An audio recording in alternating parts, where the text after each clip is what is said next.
그 종이 내려놓으세요. 우리 아버지는 그런 빚 진 적이 없습니다. 아버지 한대감의 상여가 나간 지 겨우 사흘째였습니다. 사랑채에는 문중 어른들과 낯선 손들이 둘러앉아 빈 문서를 펼쳐놓고 있었지요. 그 앞을 막아선 것은 이제 11살 난 아기씨 하나뿐이었습니다. 그런데 이 어린 아기씨에게는 그 방에 누구도 짐작 못한 것이 하나 있었습니다. 오늘도 귀한 발걸음 해주셔서 감사합니다. 다정한 응원의 댓글 한마디 남겨주세요. 그럼 지금부터 시작합니다. 옛날 옛적 깊은 산과 너른들이 어우러진 송화 고을에 한 대감댁이 있었습니다. 소슬대문이 높다랗고 마당이 너른 큰 집이었지요. 주인은 한시연이라는 선비였습니다. 벼슬은 높지 않았으나 글과 셈에 밝고 인심이 후하기로 온 고을이 우러르는 어른이었어요. 흉년이 들면 곳간을 열어 굵는 이를 먹였습니다. 억울한 송사가 생기면 사람들은 관아보다 먼저 이 댁 사랑채로 몰려들었지요. 그런 한대감에게 늦게 본 딸이 하나 있었습니다. 이름은 인선. 올해 나이 11살이었어요. 아내를 일찍 여인 한대감은 이 어린 딸을 제 목숨처럼 아꼈습니다. 이 아이가 내 늦복이다. 사람들 앞에서 늘 그리 말하며 인선을 무릎에서 내려놓지 않았지요. 하루는 인선이 유모를 따라 장터에 나갔습니다. 쌀 파는 노점 앞에서 유모 점례가 뎃박을 받아들었지요. 그런데 인선이 그 쌀자루를 가만히 들여다보더니 입을 열었습니다. 방금 그 대박, 바닥이 너무 두꺼워요. 쌀장수가 흠칫하며 웃었습니다. 허허, 아기씨가 뎃박을 다 아시오? 10번을 대면 한 대쯤은 슬쩍 모자라겠네요. 그렇지요? 장수의 얼굴이 벌개졌습니다. 구경하던 사람들이 하나둘 걸음을 멈췄지요. 다른 대박으로 다시 대어주세요. 그럼 이 댁에서 앞으로도 쌀은 여기서 살게요. 목소리는 높지 않았습니다. 낮고 또렷했지요. 장수는 결국 새 뎃박을 꺼내왔습니다. 유모 점례가 입을 다물지 못했어요. 아이고, 아기씨 그걸 어찌하셨대요? 아버지가 그랬어. 대박은 눈이 아니라 무게로 봐야 한다고. 그러고는 인선이 씩 웃었습니다. 그 작은 아이가 어른 장수를 조곤조곤 눌러 놓았으니 장터가 다 술렁였지요. 그래도 그렇지 어른한테 그리 딱 부러지게 말하면 어째요? 틀린 말은 안 했잖아. 나는 바른 대박 달라고 한 것뿐인데. 점례는 한숨을 쉬면서도 속으로는 아기씨가 여간 대견한 게 아니었습니다. 이 아이가 낮에만 야무진 것은 아니었습니다. 밤이 깊으면 인선은 아버지 서재로 쪼르르 달려갔어요. 아버지, 오늘은 어디까지 읽어요? 어제 그 장보 다음이지. 헌데 인선아, 졸리면 그만 자거라. 안 졸려요. 하나도 안 졸려요. 말은 그렇게 했지만 눈은 벌써 반쯤 감겨 있었지요. 한대감은 빙그레 웃으며 낡은 서첩을 펼쳤습니다. 그러고는 문서와 장부를 옛글과 시를 나직나직 읽어 주었어요. 신기한 것은 그 다음이었습니다. 한 번 들은 글을 인선이 토시 하나 안 틀리고 그대로 외웠거든요. 아버지, 그 줄은 아까랑 숫자가 달라요. 앞에선 12섬이라 했는데 여기선 10섬이에요. 허, 그런가 어디 보자. 한대감이 서첩을 다시 짚어보니 정말로 그러했습니다. 고놈 귀도 밝고 샘도 밝지. 아버지가 어렵게 읽으니까 그렇지요. 쉽게 읽으면 저도 안 틀려요. 허허허, 요 맹랑한 거. 한대감은 딸의 머리를 쓸어주다가 문득 그 얼굴을 오래 바라보았습니다. 인선아, 너는 어찌 이리 내 어미를 빼닮았누? 어머니도 셈을 잘하셨어요? 내 어미는 나보다 그리 밝았지. 내가 틀리면 꼭 이렇게 짚어주었단다. 인선은 아버지 소매자락을 만지작거렸습니다. 어머니 얼굴은 기억나지 않았지만 아버지 목소리가 슬퍼지는 건 알았거든요. 아버지, 저는 어디 안 가요. 그러니까 슬퍼하지 마세요. 그 말에 한대감이 껄껄 웃었습니다. 그 웃음이 어찌나 흐뭇한지 서재 등불이 다 따뜻해 보였어요. 낮에 손님이 오면 인선은 또 딴 아이가 되었습니다. 발을 들이운 안쪽에서 어른들의 이야기를 가만히 듣고 있었지요. 누가 말을 붙이면 고개를 반드시 들고 또박또박 답했습니다. 아버지께서는 지금 이 방에 아니 계십니다. 뒷뜰에 계셔요. 그 작은 아이가 어찌나 의젓한지 손님들이 되레 옷깃을 여몄습니다.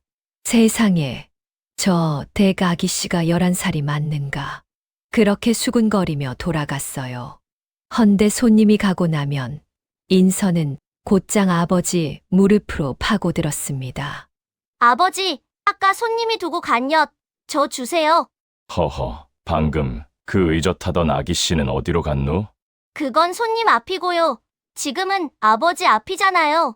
엿 한 가락을 물면 그제야 얼굴이 활짝 풀어졌지요. 그러다 아버지 무릎에 기대 스르르 잠이 들곤 했습니다. 밖에선 어른보다 어른스럽고 안에선 영락없는 11살이었어요. 이 댁 살림을 맡아보는 이는 표경식이라는 청직이었습니다. 청직이란 대갓집 재산과 살림을 도맡아 관리하는 사람이지요. 표청직이는 늘 굽신굽신 웃는 낯이었습니다. 대감마님, 곳간 열쇠는 소인이 잘 간수하고 있습죠. 아기씨, 날이 찬데 밖에 오래 계시면 아니 됩니다. 말끝마다 그리 살가웠으니 한대감도 그를 깊이 믿었어요. 우리 집 살림은 자네 손에 다 맡겼으니 내 마음이 놓이네. 별 말씀을요, 소인이야. 이 댁 은혜로 사는 몸이 아닙니까? 표청직이는 그리 말하며 허리를 깊이 굽혔습니다. 인선을 어릴 적부터 업어기른 유모, 점례도 있었습니다. 점례는 억척스럽고 정이 많은 여인이었지요. 아기씨 또 밤을 새우셨어요? 눈 밑이 시커멓구먼요. 유모, 나 안 졸리대도. 안 졸리긴요. 지금도 꾸벅꾸벅 하시면서. 점례는 잔소리를 하면서도 인선을 제 자식처럼 품었습니다. 어느 날은 대문 앞에 굶주린 노인이 쓰러져 있었습니다. 하인들이 내쫓으려 하자 인선이 한다름에 달려 나왔지요. 그분, 안으로 모셔요. 곳간 문도 여시고요.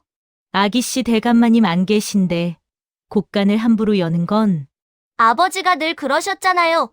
굶는 사람 앞에서 곳간 잠그는 집은 곳간 지킬 자격도 없다고요. 표청지기는 잠시 머뭇거리다 결국 열쇠를 꺼냈습니다. 노인은 따뜻한 밥 한 그릇에 눈물을 글썽였지요. 이 은혜를 늙은 것이 무엇으로 갚을꼬. 갚기는요, 배부르셨으면 됐어요. 그 모습을 지켜보던 유모가 가만히 고개를 끄덕였습니다. 대감마님을 꼭 빼닮으셨어. 그 아버지의 그 딸이지.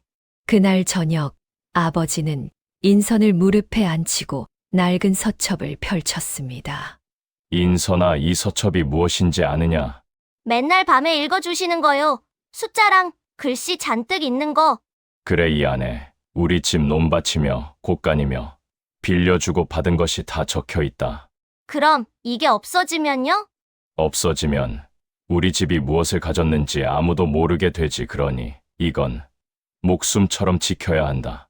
인선은 그 낡은 서첩을 두 손으로 꼭 안아보았습니다. 표지가 닳고 귀퉁이가 해졌지만 이상하게 따뜻했지요. 그럼 제가 지킬래요. 아버지 주무실 때 제가 안고 잘게요. 허허. 그래, 우리 인선이가 지켜주면 아버지는 두 발 뻗고 자겠구나. 그날 밤도 서재 등불은 늦도록 꺼지지 않았습니다. 한대감은 인선에게 글씨 쓰는 법을 가르치고 있었지요. 인선아, 이 획을 보아라. 남들은 여기서 붓을 떼지만 우리 집안은 한 번 더 눌러 긋는다. 왜요? 남들처럼 하면 안 돼요? 이건 우리 집안 사람만 아는 표식이다. 아무한테도 알려주면 안 된다. 집안 표식이요? 그럼 저랑 아버지만 아는 거예요? 그래, 너랑 나만 안다. 인선은 어깨를 으쓱하고는 아버지가 시키는 대로 붓을 눌러 그었습니다. 이어 한대감은 짧은 시 한 수를 외우게 했어요. 이 시는 꼭 외워두어라 뜻은 나중에 알게 될 게다. 아버지, 이건 무슨 시예요? 무슨 말인지 하나도 모르겠어요. 지금 몰라도 된다. 입에 붙을 때까지 외우기만 하면 돼. 달을 보려거든. 뜰이 아니라 우물을 보라. 이거 맞아요? 옳지 한 자도 안 틀렸구나. 인선은 입을 삐죽였지만 시키는 대로 그 시를 몇 번이고 되뇌었습니다. 무슨 뜻인지도 모르면서 그저 노래처럼 외웠지요. 한대감은 대답 대신 인선의 머리를 가만히 쓸어 주었어요. 그러고는 나직이 한마디를 남겼지요. 인선아, 종이에 적은 것은 불에 타도 마음에 새긴 것은 타지 않는 법이다. 인선은 눈을 동그랗게 떴습니다. 종이는 타는데 마음은 안 타요? 그래, 언젠가 내가 이 말을 알아들을 날이 온다. 어려워요. 아버지, 저는 그냥 엿이 더 좋은데. 허허. 그래, 우리 인선이는 그거면 됐다. 어린 인선은 그 말뜻을 알지 못했습니다. 그저 아버지 무릎이 따뜻하다는 것만 알 뿐이었지요. 등불 아래 아버지와 딸의 그림자가 나란히 흔들렸습니다.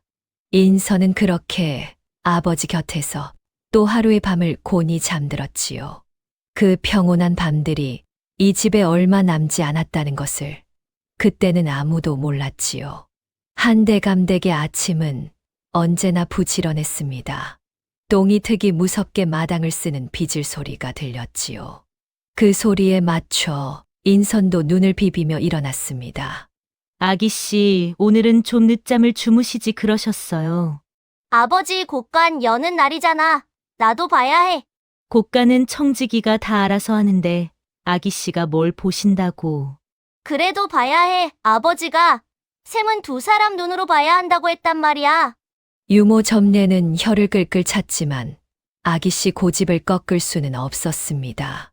어린 것이 어른 흉내를 내는 게 우습기도 하고 대견하기도 했지요.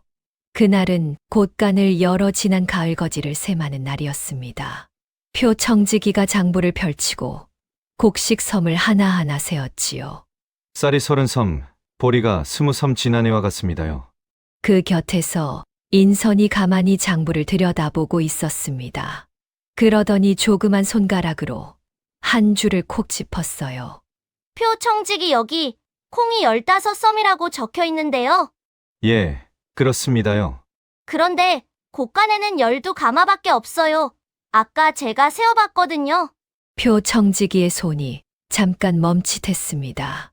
아이고, 아기씨 가마랑 섬은 다른 것입지요. 어린 분이 잘못 세신 겁니다. 가마랑 섬이 다른 건 저도 알아요. 그래서 다시 세어봤는데 그래도 새 섬이 비어요. 방 안에 잠깐 묘한 침묵이 흘렀지요. 그때 마침 한대감이 곳간으로 들어왔습니다. 무슨 일이냐, 아침부터 곳간이 소란하구나. 아버지, 콩이 장부보다 새 섬 모자라요. 한대감이 장부와 곳간을 번갈아 보더니 고개를 끄덕였습니다. 정말 그렇구나. 표청지기. 어찌 된 일인가? 표청지기가 이마에 땀을 훔치며 얼른 허리를 굽혔습니다. 송구합니다요. 지난달 아랫마을에 종자로 새 섬을 구워준 걸 소인이 장부에 못 옮겨 적었나 봅니다. 오늘 바로 고쳐 적겠습니다요. 그런가. 다음부턴 그때그때 적어 두개 셈은 미루면 반드시 탈이 나는 법이야. 여부가 있겠습니까? 명심하겠습니다요. 표청지기는 연신 굽신거렸습니다. 한대감은 대수롭지 않게 넘겼지만 인선은 고개를 갸웃했지요. 구워준 것이면 왜 진작 말하지 않았을까 하고요. 허나 어린 마음에 그 생각은 곧 바람처럼 흩어졌습니다. 그날 저녁 인선은 아버지에게 그 일을 조잘조잘 일렀습니다. 아버지, 오늘 곳간에서 콩이 새 섬 비었어요. 청지기가 종자로 구워줬다 하지 않더냐? 근데 그런 건 그때그때 적어야 하는 거잖아요. 아버지가 그러셨으면서. 한대감은 껄껄 웃으며 딸의 머리를 쓸었습니다. 고놈, 아비 말을 아주 새겨들었구나. 그리 눈이 밝으니 이 아비는 든든하다. 인선은 그 말이 좋아 배시시 웃었지요. 그 댁 사랑채에는 날마다 사람이 끊이지 않았습니다. 이날은 두 농부가 얼굴을 붉히며 찾아왔지요. 대감마님, 저 사람이 제 송아지를 제 것이라 우깁니다요. 무슨 소리? 그 송아지는 우리 집 암소가 낳은 것이요. 두 사람이 서로 삿대질을 하니 사랑채가 다 시끄러웠습니다. 한 대감은 수염을 쓸며 두 사람 말을 끝까지 다 들었지요. 그 곁에서 인선도 발 안쪽에서 귀를 쫑긋 세우고 있었습니다. 두 사람 다 제 송아지라 하니 어디 이리에 보세 송아지를 마당에 풀어놓게. 송아지가 마당에 나오자 한 농부가 얼른 다가가 붙들려 했습니다. 그런데 송아지가 다른 농부 쪽으로 쪼르르 달려갔지요. 보게 송아지는 제 어미를 아는 법이야 저리로 가는 걸 보니 저 사람 암소가 어미로구먼. 사람들이 무릎을 쳤습니다. 그런데 그때 인선이 아버지 소매자락을 살며시 당겼어요. 아버지, 저 사람 아까부터 손에 뭘 쥐고 있어요. 뭐라고? 과연 송아지가 달려간 농부의 손바닥에 콩 몇 알이 쥐어져 있었습니다. 송아지가 그리로 달려간 건 어미가 아니라 콩 때문이었지요. 허, 이런 하마터면 속을 뻔했구나. 한대감은 다시 찬찬히 살펴 진짜 주인을 가려냈습니다. 그러고는 딸을 흐뭇하게 내려다보았지요. 우리 인선이가 아니었으면 이 아비가 낯을 붉힐 뻔했다. 아버지가 콩만 못 봤지. 나머진 다 봤잖아요. 그 말에 온 사랑채가 웃음바다가 되었습니다. 사람들은 돌아가며 저 댁 아기씨가 예사롭지 않다고 입을 모았지요. 그 무렵부터 한대감의 기력이 조금씩 약해졌습니다. 자주 기침을 했고 저녁이면 이마에 땀이 배었지요. 표청지기가 읍내에서 용하다는 의원을 불러왔습니다. 대감마님, 이 탕약을 매일 저녁 거르지 말고 드셔야 한답니다. 약이야 뭐. 나이 들면 다 먹는 것이지 자네가 유난이네. 유난이라니요. 대감마님 건강이 곧 이 집 기둥인데요. 표청지기는 손수 탕약을 다려 매일 저녁 찻잔에 따라 사랑채로 올렸습니다. 대감은 그 찻잔을 비우고서야 잠자리에 들곤 했지요. 그 정성이 어찌나 극진한지 온 집안이 그를 칭찬했지요. 저 청지기만큼 충직한 사람도 없어요. 복 받을 사람이야. 유모 점례도 그리 말할 정도였습니다. 인선만은 그 쓴 탕약 냄새가 어쩐지 싫었어요. 저녁마다 아버지가 얼굴을 찡그리며 약을 넘기는 게 마음에 걸렸거든요. 아버지, 그 약 정말 몸에 좋은 거 맞아요? 좋은 약은 원래 쓴 법이다. 걱정 말 거라. 그 말에 인선은 더 묻지 못했습니다. 며칠 뒤 오랜만에 손님이 하나 찾아왔습니다. 한대감의 제종숙벌 되는 한좌수라는 어른이었지요. 제종숙이란 아버지의 육촌 형제쯤 되는 집안 어른을 이릅니다. 한좌수는 이 고을 향청의 우두머리이기도 했지요. 좌수란 고을에서 힘께나 쓰는 지방 유지 자리랍니다. 그러니 이 고을에서 그 위세가 여간 아니었지요. 한좌수는 덩치가 크고 목소리가 우렁찬 사람이었어요. 값비싼 비단도포를 걸치고 손가락엔 굵은 옷가락지를 꼈지요. 허, 시연이 몸이 편찮다는 소식을 듣고 한 걸음에 달려왔네. 먼 길을 어찌 오셨습니까? 이리 앉으시지요. 제종숙 어른. 한대감은 학렬로 위인 제종숙을 늘 이렇게 깎듯이 높였습니다. 좌수 또한 조카뻘 되는 대감을 스스럼 없이 아랫사람 대하듯 했지요. 이 집안에서는 벼슬보다 학렬이 위였으니까요. 한 좌수는 방에 들어서며 눈으로 슬쩍 집안을 훑었습니다. 높은 대들 보며 반질반질한 마루며 곳간 쪽을요. 그 눈길이 어쩐지 손님의 것 같지가 않았지요. 이 사람아, 자네가 이리 몸이 상하면 이 큰 살림은 다 누가 건사하나 어린 딸 하나 두고서 말이야. 아직 그럴 나이는 아닙니다. 너무 앞서 걱정 마십시오. 앞서 걱정이 아니라 미리 채비하잔 말이지. 내가 자네 재산 관리를 좀 거들어 줌새 곳간 열쇠며 문서며 내가 맡아 두면 자네도 편하지 않겠나. 방 안 공기가 순간 서늘해졌습니다. 한대감은 잔잔히 웃으며 고개를 저었지요. 마음만 받겠습니다. 제 집 살림은 아직 제 손으로 하겠습니다. 한 좌수의 얼굴에서 웃음이 살짝 거쳤습니다. 그때 발 안쪽에 앉아있던 인선이 또랑또랑 입을 열었어요. 좌수 어른 저희 집 곳간 열쇠는 아버지 것이에요. 한 좌수가 눈썹을 치켜 올리며 발 쪽을 돌아보았습니다.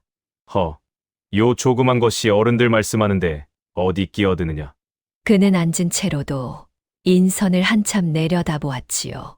인선은 그 큰 그림자 앞에서 고개를 한껏 젖혔습니다. 그러고는 조금도 물러서지 않았어요. 끼어든 게 아니라 바른 말을 한 거예요. 열쇠 주인은 아버지가 맞으니까요. 고얀 것 계집아이가 버르장머리가 없구나. 버르장머리가 아니라 셈이 그렇다고요. 남의 열쇠를 왜 남이 맡아요? 한 좌수의 얼굴이 벌겋게 달아올랐습니다. 어른이 어린아이 말에 말문이 막혔으니 체면이 말이 아니었지요. 한대감이 껄껄 웃으며 딸을 다독였습니다. 허허, 인선아 어른께 그리 대들면 못 쓴다. 그만 들어가거라.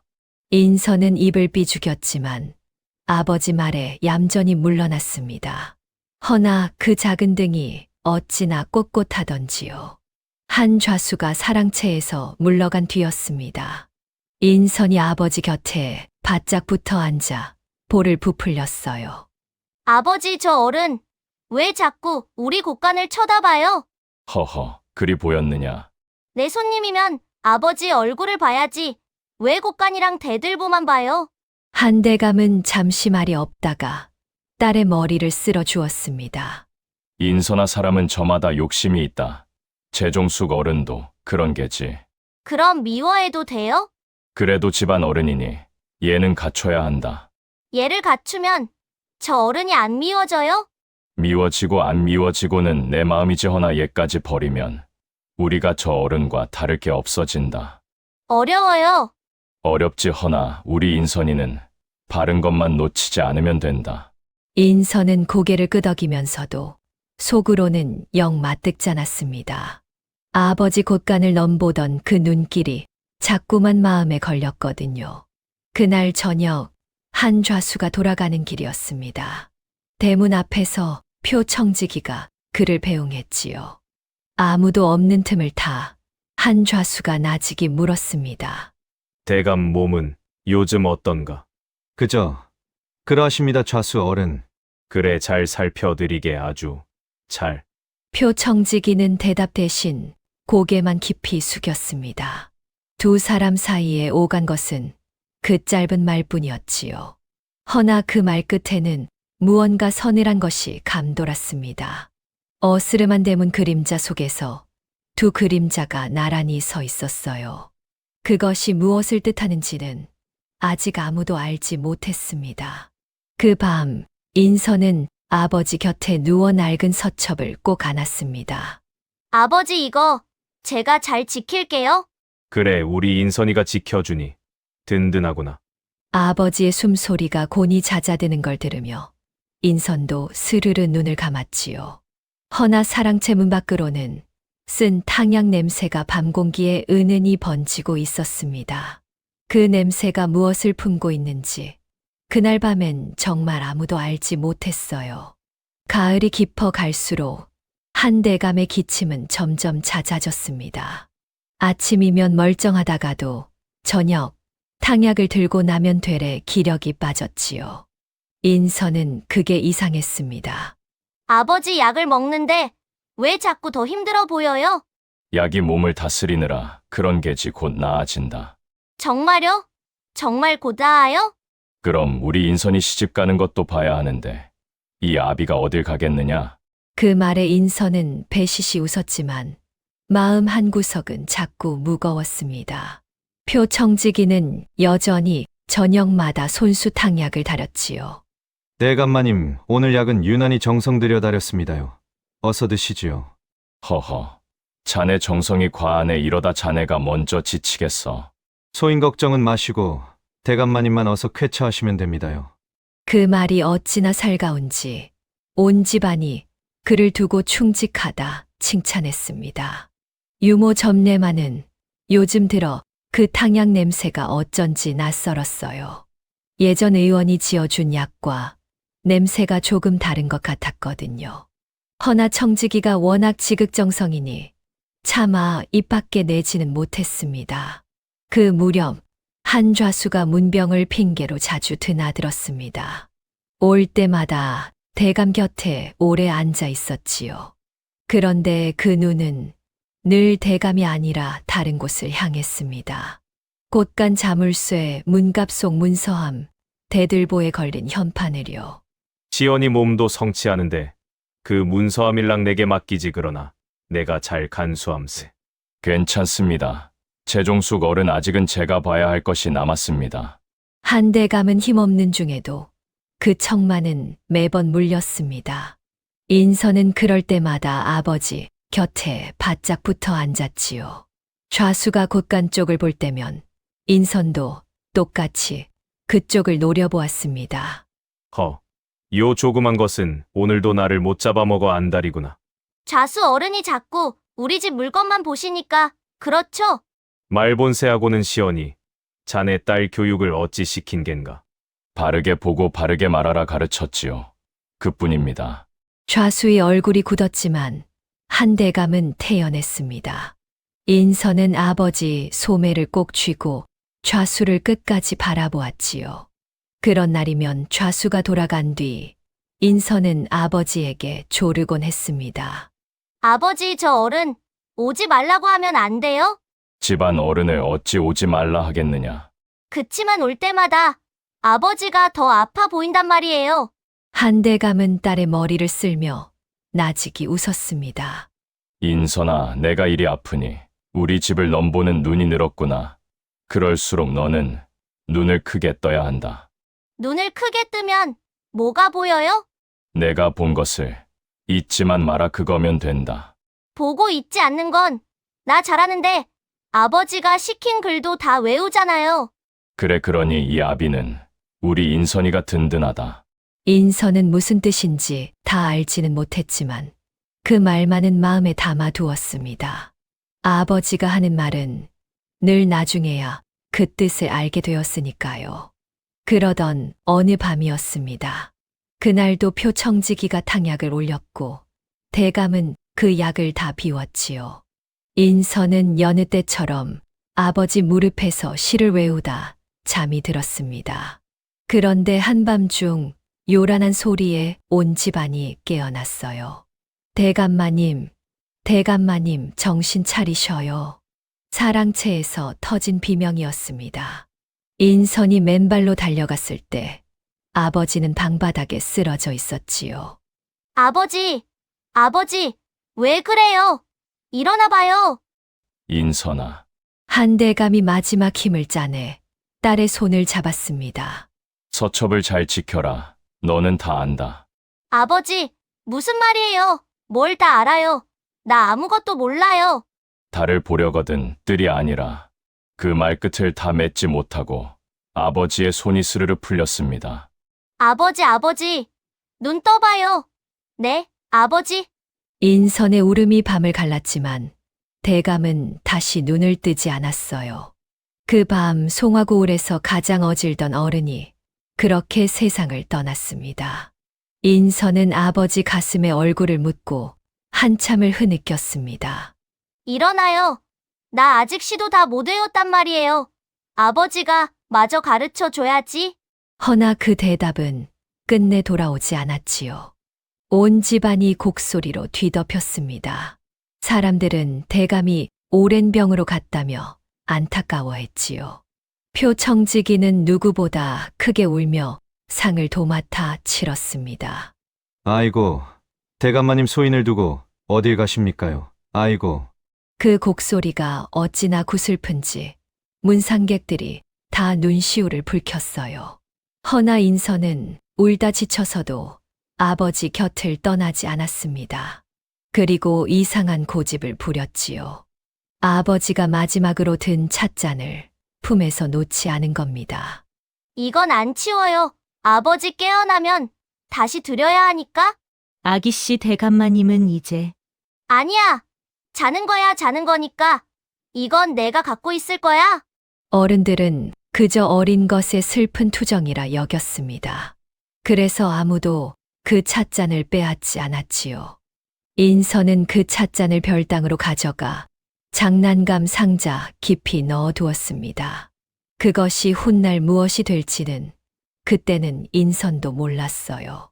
그런데 며칠 뒤 표청지기가 사랑채의 다구를 죄다 걷어 씻으려 했습니다. 그러다 찻잔 하나가 비는 것을 알고 고개를 갸웃했지요. 분명 대감마님 쓰시던 찻잔이 하나 더 있었는데 어디로 갔누? 그는 부엌이며 사랑채를 뒤졌지만 끝내 그 찻잔을 찾지 못했습니다. 어린 아기 씨가 그걸 품에 안고 있으리라고는 꿈에도 생각 못했으니까요. 그 바람에 감쪽같이 없앨 뻔한 것 하나가 고스란히 남게 되었지요. 그날 밤 유모 점례는 부엌에서 뒷정리를 하고 있었습니다. 그 곁에는 잠 모지룬 인선이 쪼그리고 앉아 있었지요. 탕약을 다리던 약탕관을 씻으려다 점례의 손이 문득 멈췄습니다. 바닥에 남은 찌꺼기 냄새가 아무래도 이상했거든요. 예전 의원이 지어준 약에서는 이런 매캐한 냄새가 안 났습니다. 점례는 오래 그 약을 다려왔으니 그 차이를 알았어요. 이게 무슨 냄새래? 유모, 왜 그래? 아니에요. 아기 씨 그냥 이 약 찌꺼기가 좀 이상해서요. 가슴이 서늘해진 점례는 누가 볼세라 주위를 살폈습니다. 그러고는 그 찌꺼기를 한지에 곱게 싸기 시작했지요. 그거 왜 싸? 버리는 거 아니야? 버리긴요, 이건. 아무도 못 찾게 잘 숨겨둬야 해요. 점례는 그 꾸러미를 부엌 아궁이 제 속 깊이 파묻었습니다. 인선은 그 모습을 눈을 동그랗게 뜨고 지켜보았지요. 아궁이 제 속에? 왜 하필 거기다? 거기가 제일 안전하니까요, 아기 씨도. 이건 꼭 기억해 두셔요. 응, 아궁이 제 속 알았어. 왜 그래야 하는지도 모르면서 두 사람은 그리했습니다. 그저 오래 산 사람의 촉이 그리 시킨 것이지요. 그 밤 부엌 아궁이에 제 속에 무언가가 묻혔고 그것을 아는 사람은 단둘 뿐이었습니다. 그날 밤 인선은 도무지 잠들 수 없었습니다. 아버지가 늘 안고 자라던 낡은 서첩을 가슴에 꼭 안고 있었지요. 유모 아버지가 마지막에 뭐라고 했는지 알아? 무어라 하셨는데요, 아기 씨. 서첩을 지키래. 그리고 나는 다 안 돼. 근데 나는 아무것도 모르는데. 그리고 또 그 시를 읊으시다 거기까지 하고 눈을 감았어. 인선은 그 말을 자꾸만 되뇌었습니다. 아버지가 밤마다 외우게 하던 그 이상한 시의 한 구절이었지요. 유모, 이 시가 무슨 뜻일까? 아버지는 왜 이걸 나한테만 외우게 했을까? 이 늙은 것이 어찌 알겠어요. 허나 아기 씨. 점례가 인선의 손을 꼭 잡았습니다. 대감마님이 시키신 거면 다 뜻이 있을 거예요. 그러니 잊지만 마셔요. 응, 안 잊을 거야, 절대로. 인선은 그 시를 마음속에 다시 한번 꾹꾹 새겼습니다. 종이가 아니라 마음에요. 그 뜻은 아직 알 수 없었지만 인선은 그것만은 놓지 않았어요. 아버지가 남긴 마지막 당부였으니까요. 대감의 상여가 나가고 장례가 끝났습니다. 인선은 흰 상복을 입은 채 텅 빈 사랑채를 오래 바라보았지요. 아버지 무릎도 낡은 서첩 읽어주던 목소리도 이제 없었습니다. 아기 씨 그만 방으로 드셔요. 몸 상하세요. 유모 아버지가 마지막에 서첩을 지키라고 했어. 그러셨지요. 그런데 나는 뭘 지켜야 하는지 아직 모르겠어. 점례는 아무 말 없이 인선을 꼭 안아주었습니다. 그 작은 등이 상복 속에서 가늘게 떨리고 있었지요. 문상객들이 다 다녀간 뒤 텅 빈 빈소는 더욱 쓸쓸했습니다. 인선은 아버지 위패 앞에 오독하니 앉아 있었지요. 아버지, 나 이제 누굴 믿고 살아요? 대답은 없었지만 인선은 오래도록 그 앞을 떠나지 못했습니다. 그렇게 사흘이 지났습니다. 장례가 끝난 지 겨우 사흘째 되던 날 아침이었어요. 소슬대문 밖이 갑자기 소란해졌습니다. 한 좌수가 낯선 사내 여럿을 데리고 사랑채로 들이닥친 겁니다. 그들의 손에는 두툼한 문서 뭉치가 들려 있었지요. 자, 다들 들으시오. 시언니가 생전에 진 빚이 여기 일이 쌓여 있소. 표청지기가 그 곁에서 굽신굽신 문서를 펼쳤습니다. 그렇습죠, 대감마님께서. 이 큰 살림을 어찌 다 제 힘으로 꾸리셨겠습니까? 다 빚이었습죠. 문중 어른들이 웅성거리며 문서를 들여다보았습니다. 그때 방문이 벌컥 열렸어요. 흰 상복을 입은 인선이 그 앞을 딱 막아섰습니다. 그 종이 내려놓으세요. 우리 아버지는 그런 빚 진 적이 없습니다. 사랑채 안이 순간 찬물을 끼얹은 듯 조용해졌지요. 어른들의 눈이 일제히 그 작은 아이에게 쏠렸습니다. 한 좌수가 어이없다는 듯 코웃음을 쳤습니다. 허허, 이것 보게 상주랍시고 나선 게 겨우 11살 계집아이라니. 11살이면 눈이 없나요? 귀가 없나요? 저도 다 봅니다. 뭐라? 이 발칙한 것이. 인선은 그 큰 어른 앞에서도 턱을 반드시 든 채 조금도 주눅 들지 않았지요. 그러고는 조금도 목소리를 떨지 않았지요. 그 문서 언제 진 빚인지부터 말씀해 보세요. 날짜요? 좌수의 눈썹이 꿈틀했습니다. 그 조그만 아이가 대뜸 날짜를 물고 늘어질 줄은 몰랐거든요. 문중 어른들도 술렁이기 시작했습니다. 과연 저 어린 아기씨가 무엇을 알기에 저리 당돌한 것인지 그 답은 그 방에 누구도 짐작하지 못했지요. 한 좌수는 인선의 물음을 콧방귀로 넘겼습니다. 날짜. 계집아이가 문서를 알기나 하느냐. 어른들 일에 나서지 말고 물러가라. 나서는 게 아니라 여쭙는 거예요. 언제 빌린 빚인지. 그것도 못 말씀하세요? 이것이 정말. 좌수가 언성을 높이자 곁에 있던 문중 어른 하나가 나섰습니다. 좌수, 상중인 집에서 이 무슨 소란이요. 오늘은 그만 물러갑시다. 오늘은 이만하지 허나 이 문서는 두고 가겠소. 빚은 빚이니 곧 셈을 치러야 할게요. 좌수는 문서 뭉치를 사랑채 한쪽에 툭 던져놓고 사내들을 데리고 나갔습니다. 표청지기가 그 뒤를 종종걸음으로 따라 나갔지요. 사랑채에는 무거운 침묵만 남았습니다. 그 침묵을 깬 것은 표청지기였습니다. 그는 슬그머니 인선 곁으로 다가와 부드럽게 웃었지요. 아기씨, 이 늙은 청지기 말 좀 들으셔요. 뭔데? 이런 문서 다툼은 어린 아기씨가 볼 게 못 됩니다요. 골치만 아프지요. 그 서처 소인한테 맡기시지요. 소인이 잘 간수했다가 문중 어른들께 대신 내어드리겠습니다. 표청지기가 손을 슬쩍 내밀었습니다. 인선은 그 손을 물끄러미 바라보았지요. 그러고는 서첩을 가슴에 더 꼭 안았습니다. 표청지기, 이건 아버지가 나한테 지키라고 한 거예요.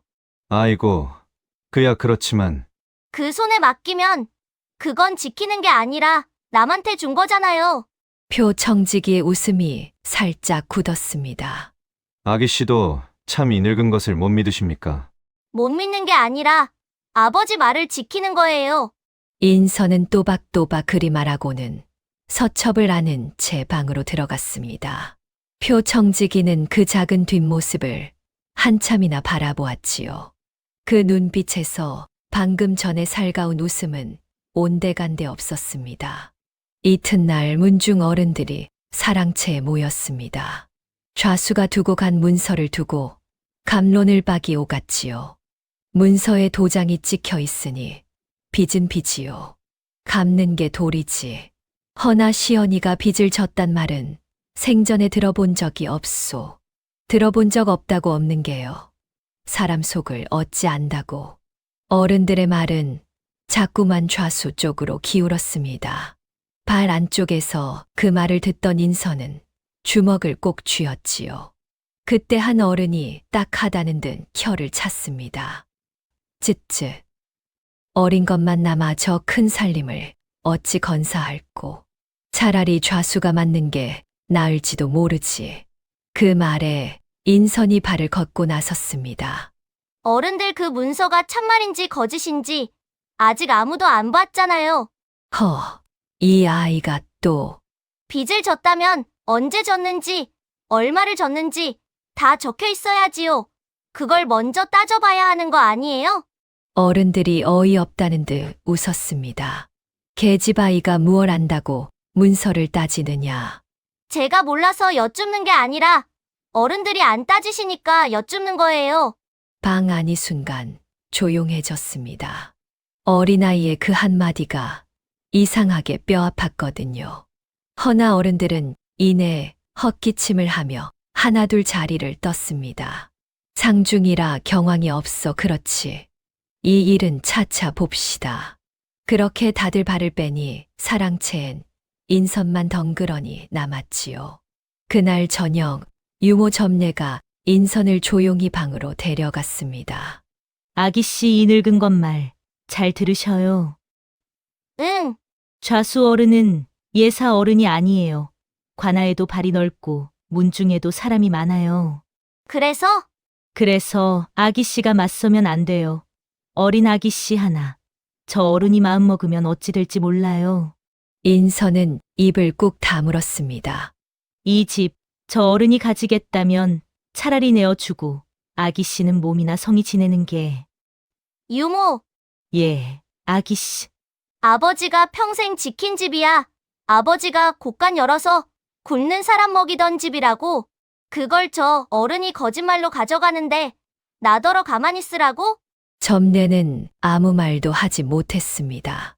그저 그 어린 눈에 고인 눈물을 손등으로 닦아줄 뿐이었지요.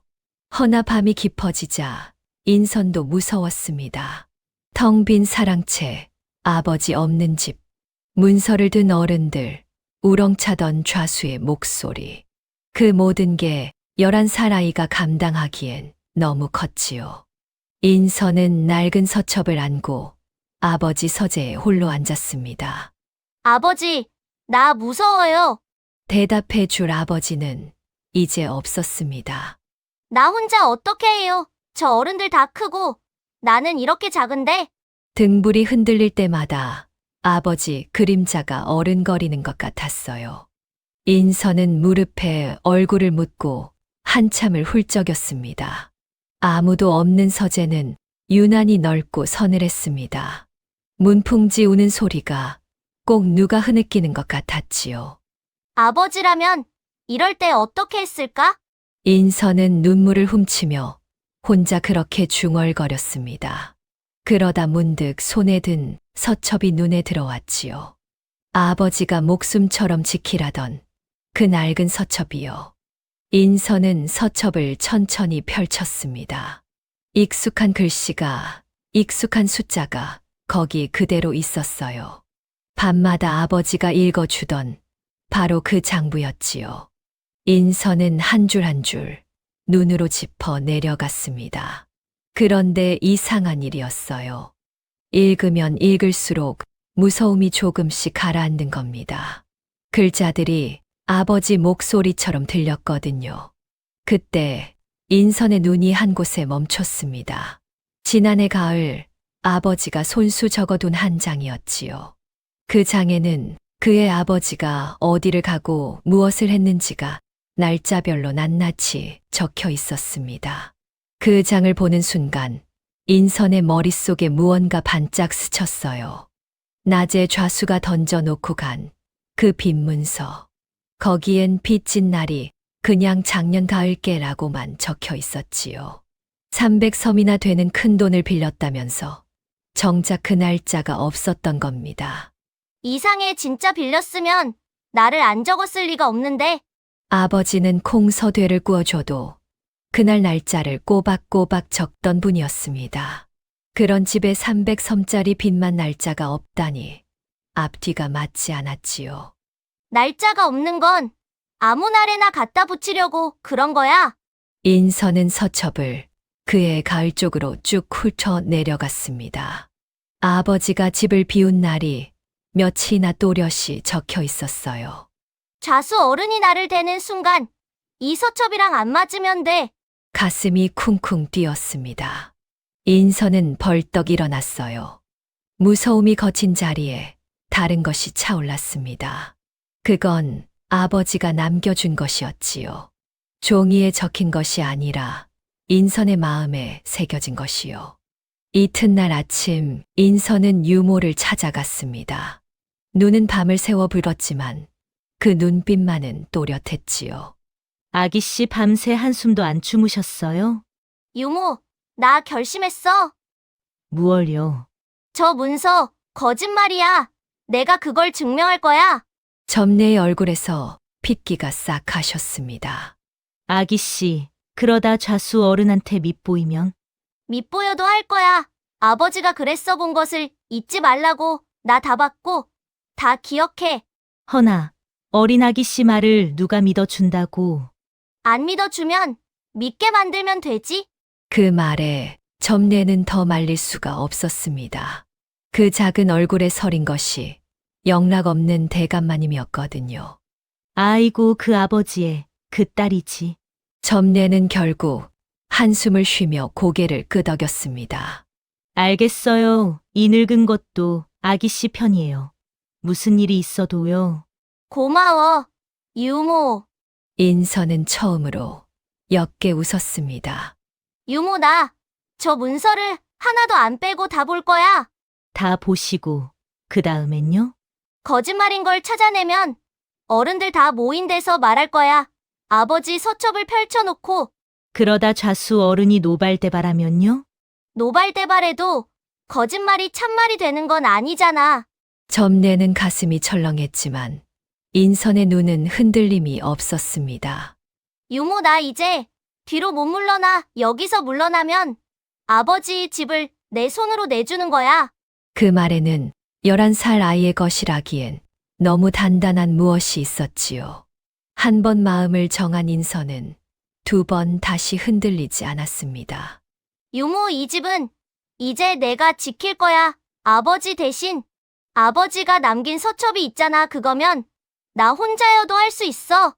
그 작은 목소리에는 이상하게 사람 마음을 붙드는 힘이 있었습니다.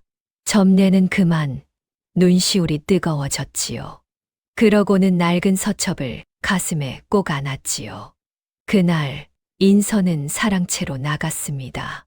좌수가 던져두고 간 문서 뭉치를 차근차근 살피기 시작했지요. 날짜를 읽고 도장을 보고 글씨를 짚었습니다. 그리고 그 하나하나를 아버지 서첩과 맞대어 보았어요. 유모 작년 가을 아버지가 큰집 제사 다녀오신 거 기억나? 기억나고 말고요. 사흘이나 걸리셨지요. 아버지가 집 비운 날들 나 서첩 보고 다 외워뒀어. 좌수 어른이 아무 날이나 되면 그중 하나랑 딱 걸릴 거야. 어머나 그럼 그 빈 문서는 응, 날짜도 없이 지어낸 거짓말이야. 이걸 어른들 앞에서 낱낱이 밝힐 거야. 점례의 눈이 휘둥그레졌습니다. 그 어린 손끝이 짚어낸 것이 결코 예사로운 게 아니었거든요. 이제 인선은 더 이상 울고만 있는 어린아이가 아니었습니다.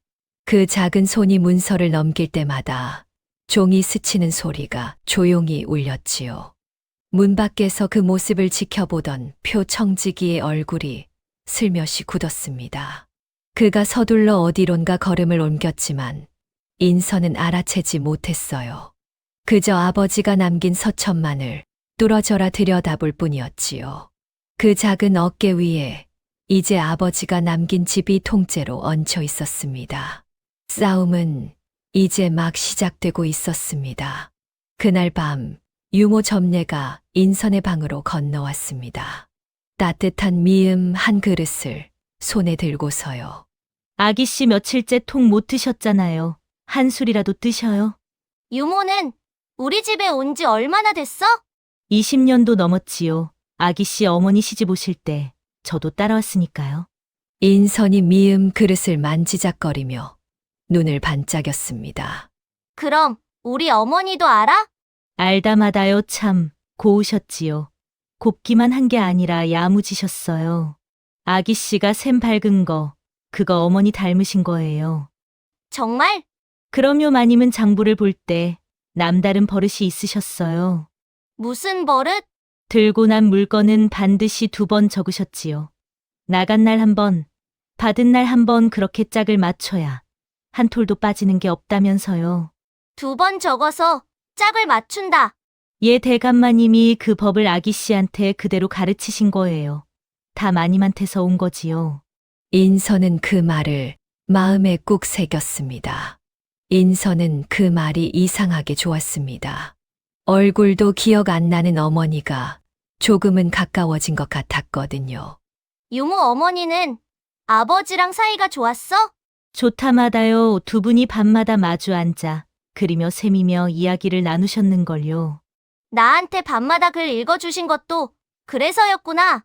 그럼요 대감마님껜 그게 마님이랑 함께하던 시간을 아기 씨랑 다시 있는 거였던 게지요. 인선은 코끝이 시큰해졌습니다. 아버지가 왜 그리도 밤마다 저를 무릎에 앉혔는지 이제야 조금 알 것 같았거든요. 대감마님이 아기 씨한테 밤마다 글 읽어주신 것도 다 뜻이 있어요. 무슨 뜻?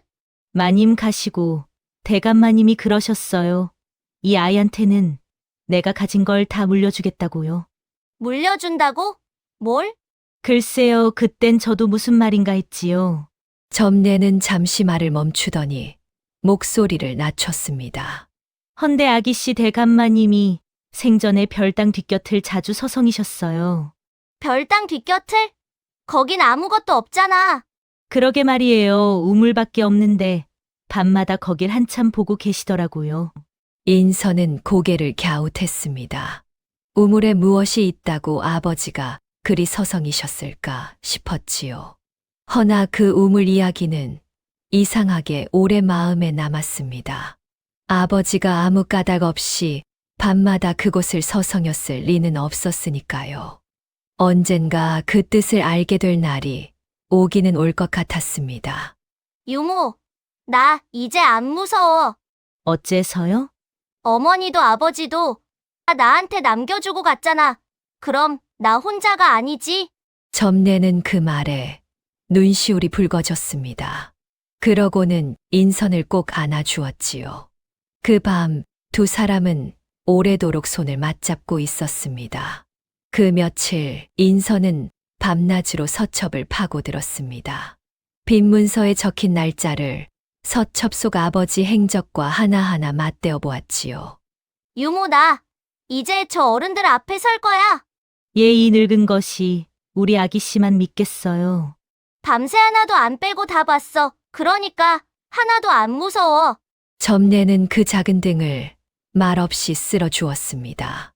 어린 아기 씨가 그 큰 어른들 앞에 서려는 것이 대견하면서도 가슴 아팠거든요. 아기 씨 무슨 일이 있어도 이 유모가 곁에 있어요. 응, 알아.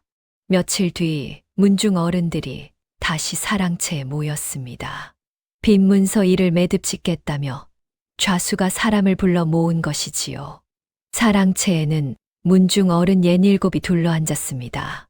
다들 상중의 집에 온 터라 낯빛이 무거웠지요. 아랫목에는 좌수가 떡하니 앉아 좌중을 둘러보았습니다. 그 곁에서 표청지기가 문서 뭉치를 조심스레 펴놓았어요. 방 안에는 묘한 긴장이 감돌았습니다. 어린 상주 하나를 두고 어른들이 그 큰 살림을 저울질하고 있었으니까요. 자, 다들 모였으니 말하겠소 시언니가. 진 빚이 쌀로 300섬이오 이 집을 넘겨야 갚을 수 있는 액수지. 어른들이 웅성거렸습니다. 그때 방문이 열리고 인선이 들어섰지요. 품에는 낡은 서첩이 안겨 있었습니다. 또 저 계집아이냐 어른들 일에 자꾸 끼어드는구나. 끼어드는 게 아니라 여쭐 게 있어서요. 좌수 어른? 인선은 서첩을 방 한가운데 펼쳤습니다. 그러고는 좌수가 내민 빈 문서를 그 옆에 나란히 놓았지요. 이 빈문서엔 빚진 날이 그냥 작년 가을께라고만 적혀 있어요. 날짜가 없네요. 가을에 빌렸으면 가을이라 적은 게지 그게 무슨 대수냐. 300섬이나 빌렸는데 날을 안 적어요? 그럼 좌수 어른이 말씀해 보세요. 정확히 언제였어요? 좌수는 잠시 멈칫하더니 아무 날이나 둘러댔습니다. 10월 초다세다 그래. 10월 초다세. 그 말이 떨어지기 무섭게 인선이 서첩을 짚었지요. 그날은요, 아버지가 큰집 제사에 가 계셨어요. 여기 서첩에 글이 적혀 있어요. 방 안이 크게 술렁였습니다. 큰집은 여기서 사흘 길이에요. 오가는 데만 엿새고요. 그날 아버지는 송화에 안 계셨어요. 그럼 나를 잘못 말한 게 다 다른 날이겠지. 그럼 아버지가 송화에 계셨던 날로 다시 대보세요. 좌수는 입을 딱 벌린 채 아무 말도 못했습니다. 어느 날을 대든 그날 아버지가 뭘 했는지 서첩에 다 적혀 있을 테니까요. 나를 못 박는 순간 빠져나갈 구멍이 사라지는 겁니다. 애초에 빌린 적이 없으니 될 수 있는 날이 없었지요. 이거 참 아이 말이 옳지 않은가. 문중 어른 하나가 슬며시 그리 중얼거렸습니다. 사랑채의 공기가 순식간에 뒤바뀌었지요. 그 작은 아기 씨는 여전히 목소리를 높이지 않았습니다. 그저 서첩을 짚은 손끝만이 또박또박 움직였을 뿐이지요. 거구의 어른들이 빙둘러 앉은 한가운데였습니다. 그런데도 인선은 조금도 작아 보이지 않았어요. 오히려 그 방에서 가장 꼿꼿한 것이 그 11살 아이였습니다. 어른들은 서로 눈치를 보며 낮게 수군거리기 시작했지요. 저 대감이 살아 돌아온 줄 알았네. 아이가 저리 야무지니 함부로 할 일이 아니야. 누구도 인선을 어린애라고 함부로 얕보지 못했습니다. 허나 좌수는 순순히 물러설 위인이 아니었습니다. 그는 헛기침을 하더니 억지로 웃음을 지었어요. 허허 어린 것이 어쩌다 하나 마친 걸 가지고 다들 뭘 그리 놀라시오. 날짜야 아랫사람이 옮겨 적다 틀릴 수도 있는 게지 빚이 없어지는 건 아니오. 그러고는 인선을 내려다보며 목소리를 낮췄습니다. 너 요행으로 한 번 마쳤다고 우쭐대지 마라. 어른 일에 자꾸 나서면 크게 다친다. 그 말에는 서늘한 협박이 배어 있었지요. 허나 인선은 그 큰 그림자 앞에서도 눈빛 하나 흔들리지 않았습니다. 요행이면 하나 더 맞춰볼까요? 뭐라? 인선은 좌수가 아니라 표청지기 쪽으로 고개를 돌렸습니다. 표청지기 곡간 장부, 지금 여기로 가져와 주세요. 표청지기가 흠칫 낯빛이 변했지요. 곳간 장보는 왜? 빚을 갚으려면 우리 집 살림부터 봐야 하잖아요. 어른들도 그게 궁금하실 텐데요. 어른들이 고개를 끄덕이니 표청지기도 어쩔 수 없었습니다. 떨리는 손으로 곳간 장부를 가져왔지요. 인선은 그 장부를 아버지 서첩과 나란히 펼쳤습니다. 여기 작년 콩이 15섬이라고 적혀 있어요. 그런데 곡간엔 12섬밖에 없었어요. 3섬이 빚이요. 그건 종자로 구워줬다고 말씀드리지 않았습니까요? 구워줬으면 나간 날에 한 번 적어야죠. 우리 어머니는 들고 난 건 반드시 2번 맞춰 적으셨대요. 나간 날 한 번, 받은 날 한 번. 그런데 이 장부엔 나간 줄이 통째로 없어요. 짝이 안 맞잖아요.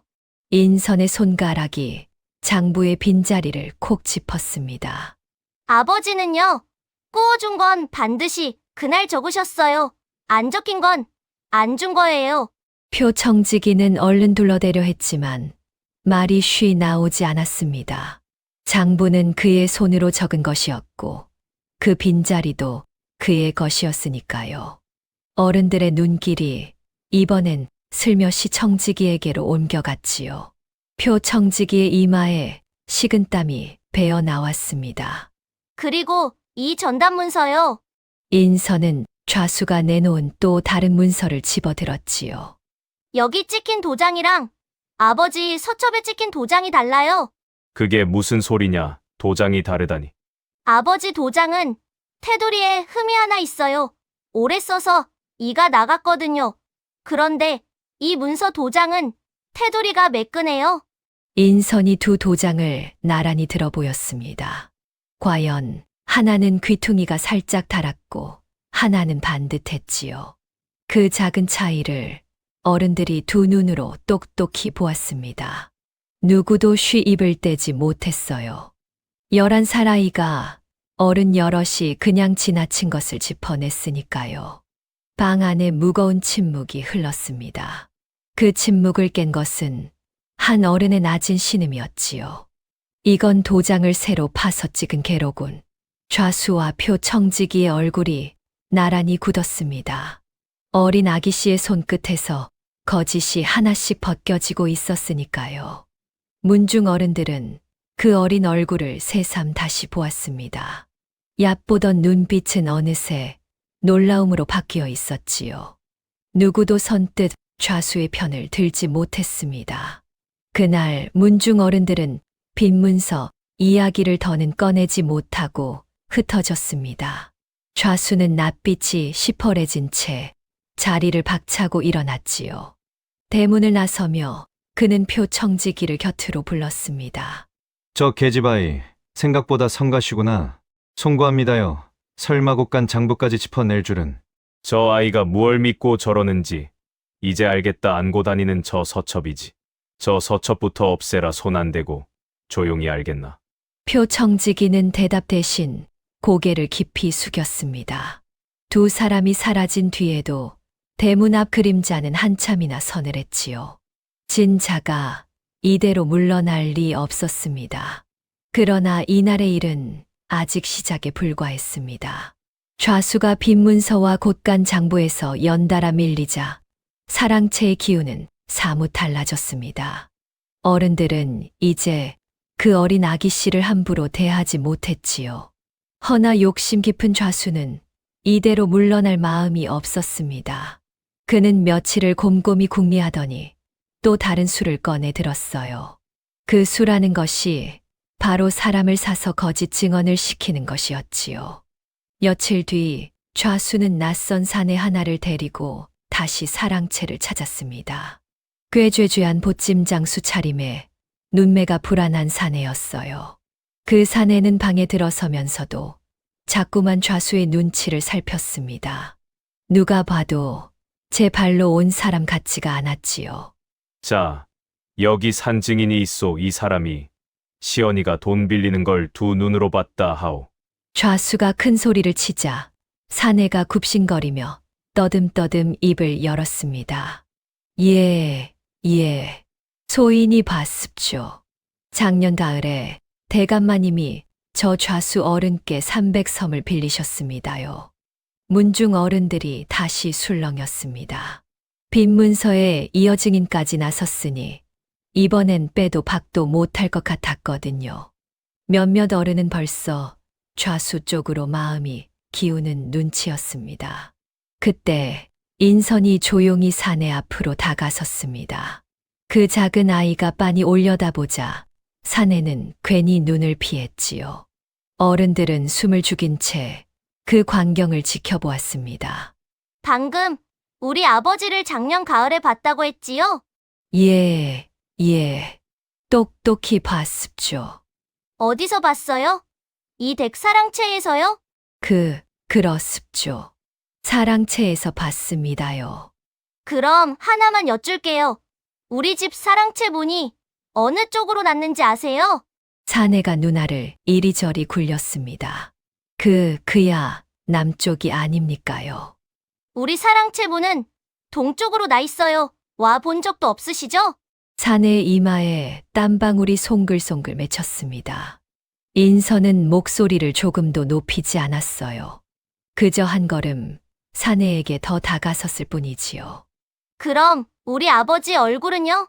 어떻게 생기셨는지 말해보세요.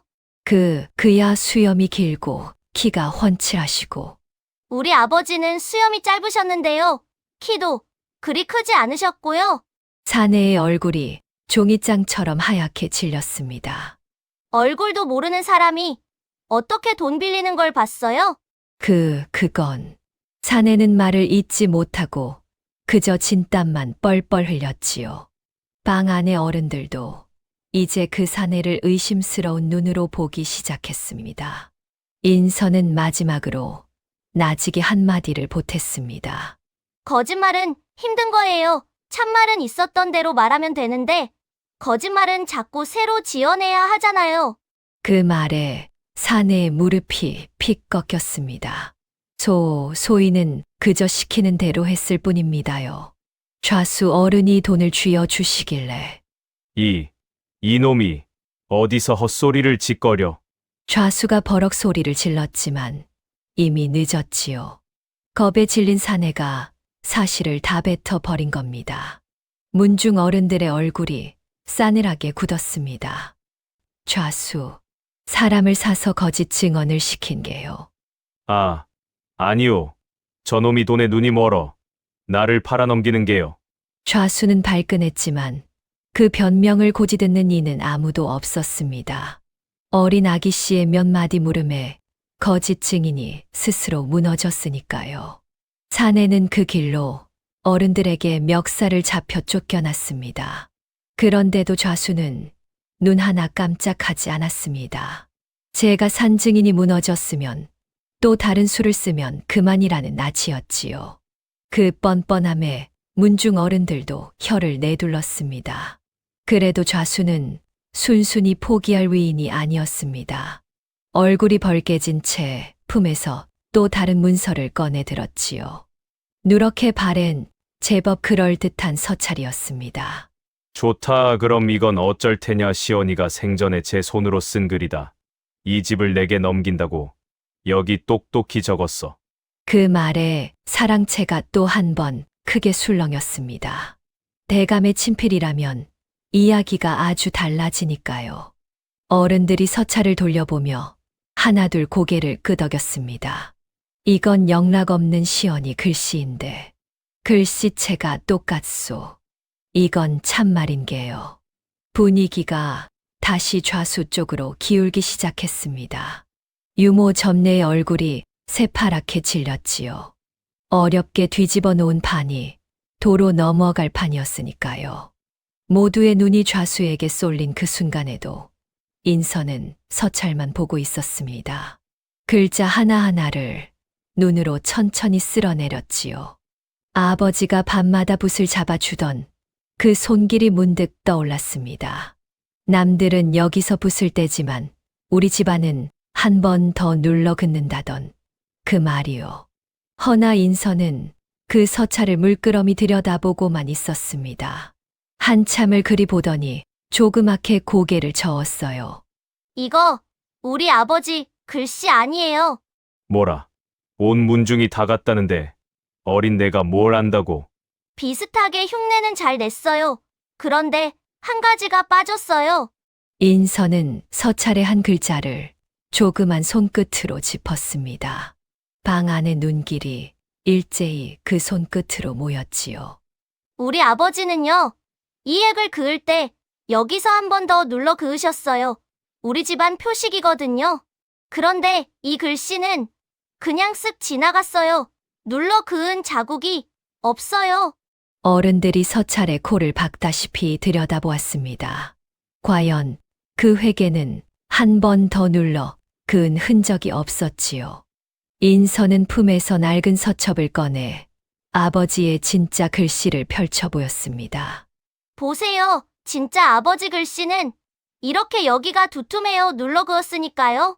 같은 획인데 서첩의 글씨에는 눌러 그은 자국이 선명했습니다.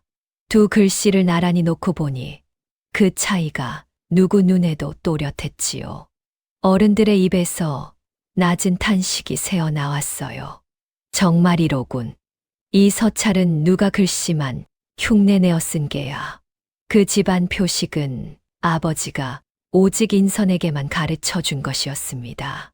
그러니 아무리 글씨를 잘 베껴도 그 한 획만은 흉내낼 수가 없었지요. 아버지가 딸에게만 남긴 그 작은 비밀이 거짓을 갈라놓은 겁니다. 어른들은 이제 누구도 좌수의 편을 들지 않았습니다. 11살 아이가 이 늙은 우리보다 눈이 밝구나. 대감이 참 딸 하나는 야무지게 길렀어. 그런 말들이 여기저기서 흘러나왔지요. 인선은 그 칭찬에도 조금도 우쭐대지 않았습니다. 그저 아버지 서첩을 소중히 다시 품에 안았을 뿐이지요. 좌수의 얼굴이 마침내 볼썽사납게 일그러졌습니다. 빈 문서도 곳간 장부도 거짓 증인도 가짜 서찰도 어린 아기씨 앞에서 하나도 남김없이 다 벗겨졌으니까요. 자수 어른 이래도 이 집이 어른 거예요? 인선의 물음에 좌수는 아무 대답도 하지 못했습니다. 그저 부들부들 떨리는 손으로 서찰을 움켜쥘 뿐이었지요. 사랑채에 모인 문중 어른들이 하나둘 인선의 편으로 돌아섰습니다. 이 집은 아기씨 것이오. 좌수, 그만 물러가시오. 어린 상주를 두고 어른이 이 무슨 부끄러운 짓이오. 사방에서 그런 말이 터져 나오자 좌수는 이를 빠득 갈았습니다. 그러고는 서찰을 소매에 구겨 넣고 자리를 박차고 나갔지요. 그 뒷모습을 보며 유모 점례가 인선을 와락 끌어안았습니다. 아이고, 우리 아기씨 장하기도 하셔라. 유모 봤지? 아버지가 나한테 다 남겨준 거였어. 인선은 그제야 참았던 눈물을 조금 보였습니다. 어른들 앞에서는 그리 꼿꼿하더니 유모 품에서는 영락없는 11살 아이였지요. 아버지가 왜 그 획을 나한테만 가르쳤는지 이제 알겠어? 그러게 말이에요. 대감마님이 다 아셨나 봐요. 응, 아버지는 이렇게 될 걸 알고 나한테 다 준 거야. 점례는 아무 말 없이 그 작은 등을 오래도록 토닥였습니다. 그 작은 어깨가 토닥이는 손길 아래에서 조금씩 풀렸지요. 울다 지친 인선은 그의 유모 무릎에 얼굴을 묻었습니다. 그날 온 고을에 소문이 쫙 퍼졌습니다. 한대감댁 어린 아기씨가 어른들도 못 당하는 좌수를 조목조목 이겼다고요. 사람들은 저마다 그 야무진 아기씨 이야기를 침이 마르도록 옮겼습니다. 장터에서도 우물가에서도 그 이야기뿐이었지요. 글쎄, 그대가 아기씨가 이제 겨우 11살이라지 뭐야. 11살이 어른 여럿을 이겼다고? 세상에. 그 아버지가 어질더니 그 딸도 예사아이가 아니구먼. 사람들은 만날 때마다 그 이야기로 입에 꽃을 피웠습니다. 허나 그 통쾌함 뒤에서 좌수의 앙심은 더 독하게 자라고 있었습니다. 그날 밤 좌수의 집에는 표청지기가 몰래 찾아들었습니다. 등불도 켜지 않은 방에서 두 사람이 낮게 머리를 맞댔지요. 문중 앞에선 틀렸다 저 아이가 서첩을 안고 있는 한 어른들도 저 아이 편이야. 그럼 어찌하실 요령이십니까요? 문중이 안 되면 관하로 가면 되지. 사또 앞에 정식으로 문서를 걸겠다. 허나 서찰이 가짜인 게 들통났는데 무슨 문서로? 더 그럴듯한 걸로 새로 만들면 될 것 아니냐. 이번엔 유서로. 표청지기가 흠칫했습니다. 그리고 저 아이 곁에 딱 붙은 유모. 그것부터 떼어놔라. 어미 없는 아이 하나. 흔드는 건 어렵지 않다. 예, 분부대로 하겠습니다요. 어둠 속에서 두 그림자가 은밀히 고개를 끄덕였습니다. 어린 아기씨의 통쾌한 승리 뒤편에서 더 독한 함정이 소리 없이 짜이고 있었지요. 좌수의 눈에는 시퍼런 도끼가 어려 있었습니다. 그것을 아는 사람은 아직 아무도 없었어요. 좌수가 빈손으로 쫓겨난 뒤 한대감댁에는 잠시 평온이 돌아왔습니다. 문중 어른들은 이제 인선을 어엿한 상주로 대접했지요. 그중 가장 나이 많은 어른이 인선의 손을 잡고 말했습니다. 아기씨 이 집은 아기씨 것이오. 아무도 함부로 넘보지 못할게요. 고맙습니다. 어른, 그 어린 나이에 어찌 그리 야무진지 대감이 하늘에서 보고 흐뭇해하실게요. 인선은 고개를 숙여 예를 갖췄습니다. 어른들이 지켜봐 주신 덕분입니다. 앞으로도 아버지 이름에 부끄럽지 않게 이 집을 건사하겠습니다. 그 야무진 말에 어른들이 흐뭇하게 고개를 끄덕였지요. 어른들이 돌아간 뒤 인선은 마당에 홀로 서서 하늘을 올려다보았습니다. 아버지 봤어요? 나 우리 집 지켰어요. 바람이 불어와 그 작은 상복 자락을 흔들었습니다. 꼭 아버지가 머리를 쓸어주는 것 같았지요. 그날 저녁 유모 점례가 오랜만에 따뜻한 상을 차렸습니다. 아기 씨 오늘은 좀 드셔야 해요. 이 고생을 하셨으니. 유모도 같이 먹자. 혼자 먹기 싫어. 아이고, 산 것이 어찌 아기 씨 상해. 그런 게 어디 있어. 유모는 나한테 어머니 같은 사람인데. 그 말에 점례의 눈에 그렁그렁 눈물이 고였습니다. 두 사람은 오랜만에 도란도란 이야기를 나누며 밥을 먹었지요. 잠깐이나마 이 집에 웃음이 돌아온 듯 했습니다. 밥을 물린 뒤 인선은 유모 곁에 누워 두런두런 이야기를 했습니다. 유모, 나 이제 아버지처럼 이 집을 잘 지킬 거야. 암요 우리 아기 씨라면 그러고도 남지요. 그런데 유모 아버지가 마지막에 남긴 시, 그거 아직도 모르겠어. 밤마다 외우게 하시던 그 알 수 없는 시 말이지요? 응, 그게 대체 무슨 뜻일까? 점례는 곰곰이 생각하더니 고개를 저었습니다. 이 늙은 것이야 알 수 있나요? 허나 대감마님이 괜히 외우게 하셨을 리는 없어요. 그치 언젠가는 알게 되겠지? 인선은 그 시를 잠들기 전에 다시 한번 되뇌었습니다. 아버지가 그러라 하셨으니까요. 그러고는 유모 팔을 베고 스르르 잠이 들었지요. 그 밤만은 참으로 오랜만에 편안한 밤이었습니다. 허나 그 평온은 오래가지 못했어요. 좌수는 물러난 게 아니라 숨을 고르고 있었을 뿐이었습니다. 그는 멀찍이 서 그 집을 오래 지켜보았지요. 어린 계집아이 하나가 어떻게 저리 버티는지를요. 그러다 마침내 한 가지를 알아챘습니다. 저 아이가 저리 당당한 건 혼자가 아니어서다. 곁에서 표청지기가 고개를 조아렸습니다. 무슨 말씀이신지. 저 유모 저 늙은 것이 밤낮으로 아이를 감싸고 있지 않으냐. 저것만 떼어놓으면 아이는 혼자 남는다. 허나 유모를 무슨 수로. 수야 만들면 되지 도둑으로 몰면 그만이야. 좌수의 입가에 서늘한 웃음이 걸렸습니다. 곳간 열쇠는 내가 쥐고 있지 않으냐. 곳간 물건 몇 개. 저 유모 방에 넣어 두어라. 그리하면 유모가 도둑이 되는 겁니까요? 그래 도둑질한 종을 관아에 넘기는 거야. 당연한 일이지. 누가 뭘 하겠느냐. 표청지기는 잠시 마른 침을 삼켰습니다. 허나 좌수 어른 유모가 억울하다 펄쩍 뛰면 뛰어봤자 다 물건이 제 방에서 나오는데 무슨 말을 한들 통하겠느냐. 게다가 종이 주인 집 물건에 손댄 죄는 관아에서도 무겁게 다스린다. 한 번 갇히면 쉬 나오지 못해. 왜? 겁이 나느냐? 여태 나와 함께 저지른 일이 얼만데 이제 와발을 빼려는 게냐? 그 말에 표청지기는 고개를 푹 숙였습니다. 이미 발을 너무 깊이 들여놓은 뒤였으니까요. 빠져나가려야 빠져나갈 수가 없었지요. 표청지기는 잠시 망설였지만 이내 고개를 숙였습니다. 욕심 앞에서 그의 양심은 이미 오래전에 잠들어 있었으니까요. 그날 밤 곳간의 은그릇 몇 점이 소리 없이 사라졌습니다. 그리고 그것들은 유모 점례의 방 반다지 속으로 옮겨졌지요. 이튿날 아침이었습니다. 이른 아침부터 표청지기가 곳간 문을 활짝 열어놓고 발을 동동 굴렀습니다. 어른들이 하나둘 모여들자 그는 곳간 안을 가리키며 호들갑을 떨었지요. 어른들, 큰일 났습니다요. 곳간에서 은그릇이 없어졌습니다. 어른들이 놀라 웅성거렸습니다.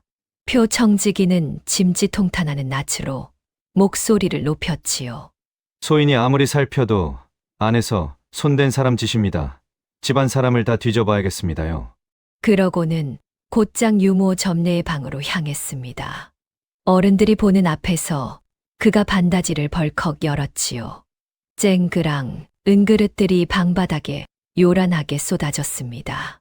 지켜보던 어른들의 입에서 낮은 탄식이 터졌지요. 아이고, 이럴 수가. 유모, 자네가 이걸 훔쳤단 말인가? 예, 그게 무슨 소리예요?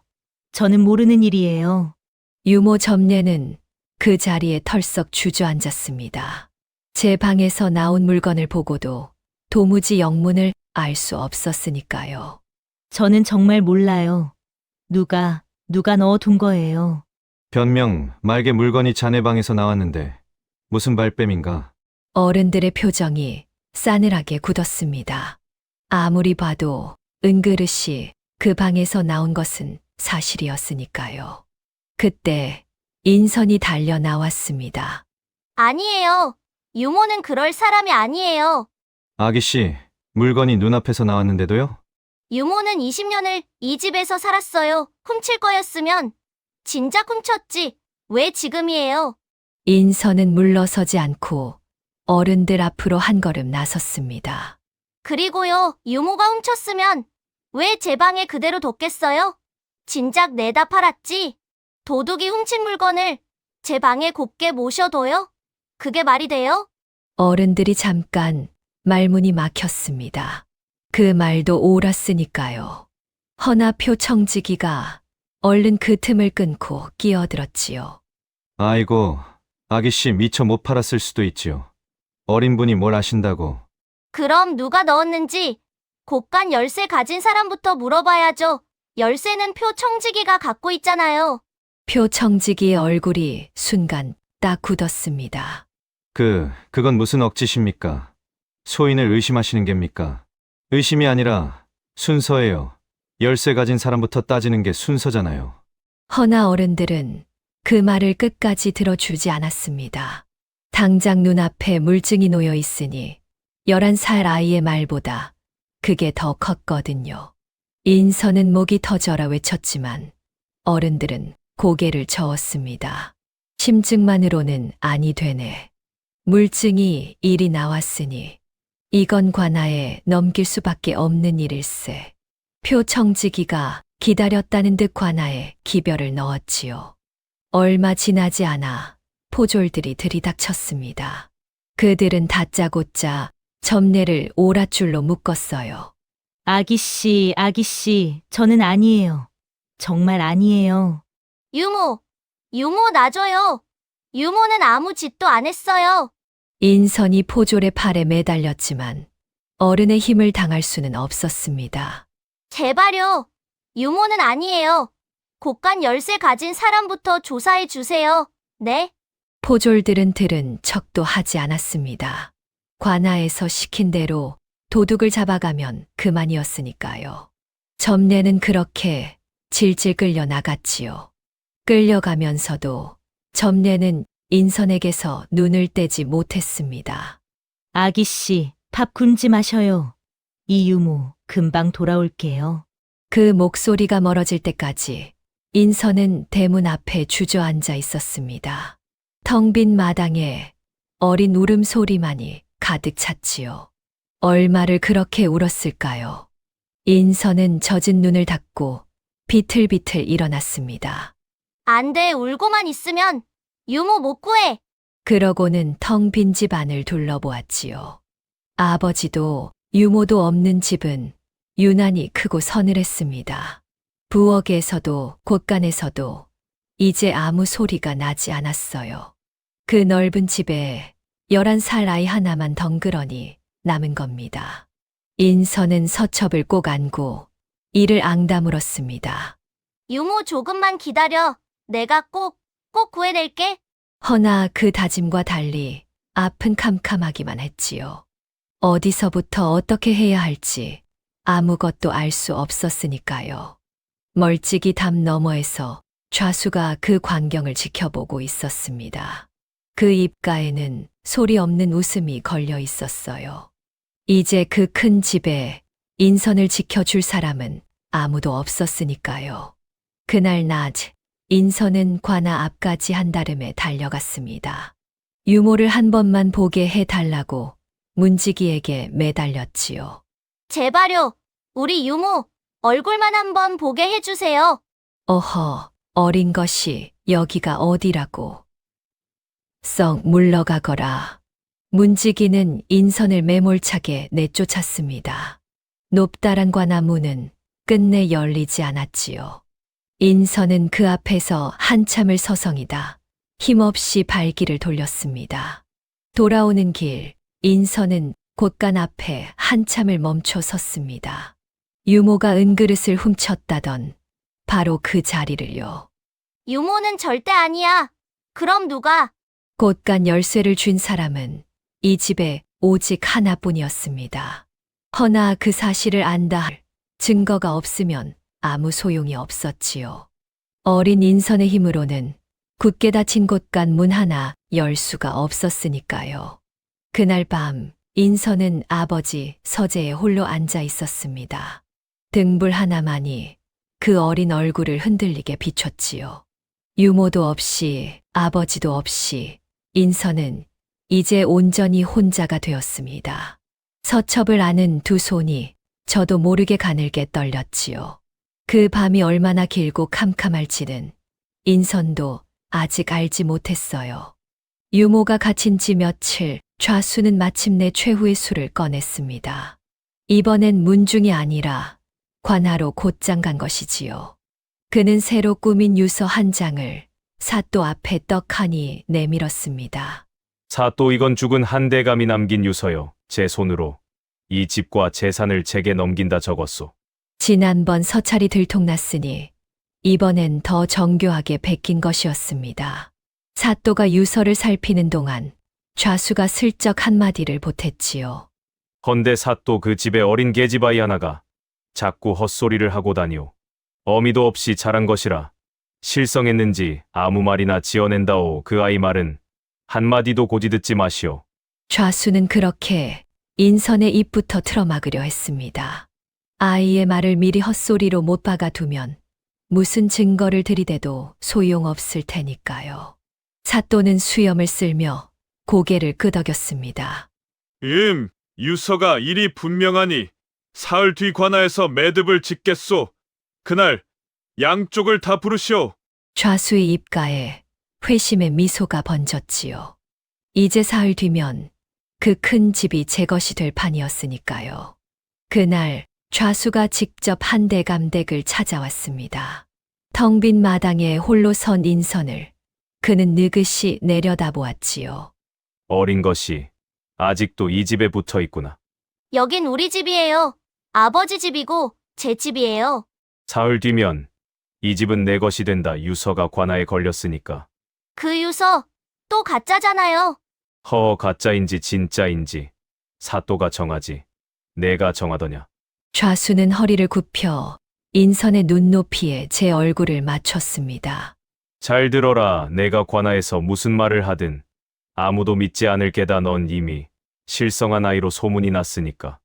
얌전히 있으면 늙은 유모 목숨만은 살려주마. 괜히 나섰다간 그 유모도 무사치 못할 게야. 그 말에 인선의 주먹이 부르르 떨렸습니다. 허나 아무 대꾸도 할 수가 없었지요. 좌수는 그 어린 얼굴에 대고 씩 웃고는 유유히 돌아갔습니다. 남겨진 인선은 텅 빈 마당에 오래도록 서 있었어요. 그 소식은 인선에게도 전해졌습니다. 사흘 뒤 관하로 나오라는 짧은 통보였지요. 인선은 그 자리에 주저앉고 말았습니다. 유모는 갇혔고 아버지는 없고 문중 어른들도 이제 등을 돌리고 있었어요. 좌수는 인선을 두고 실성한 아이라 떠벌리고 다녔습니다. 그 댁 아기씨가 넋이 나갔다더군.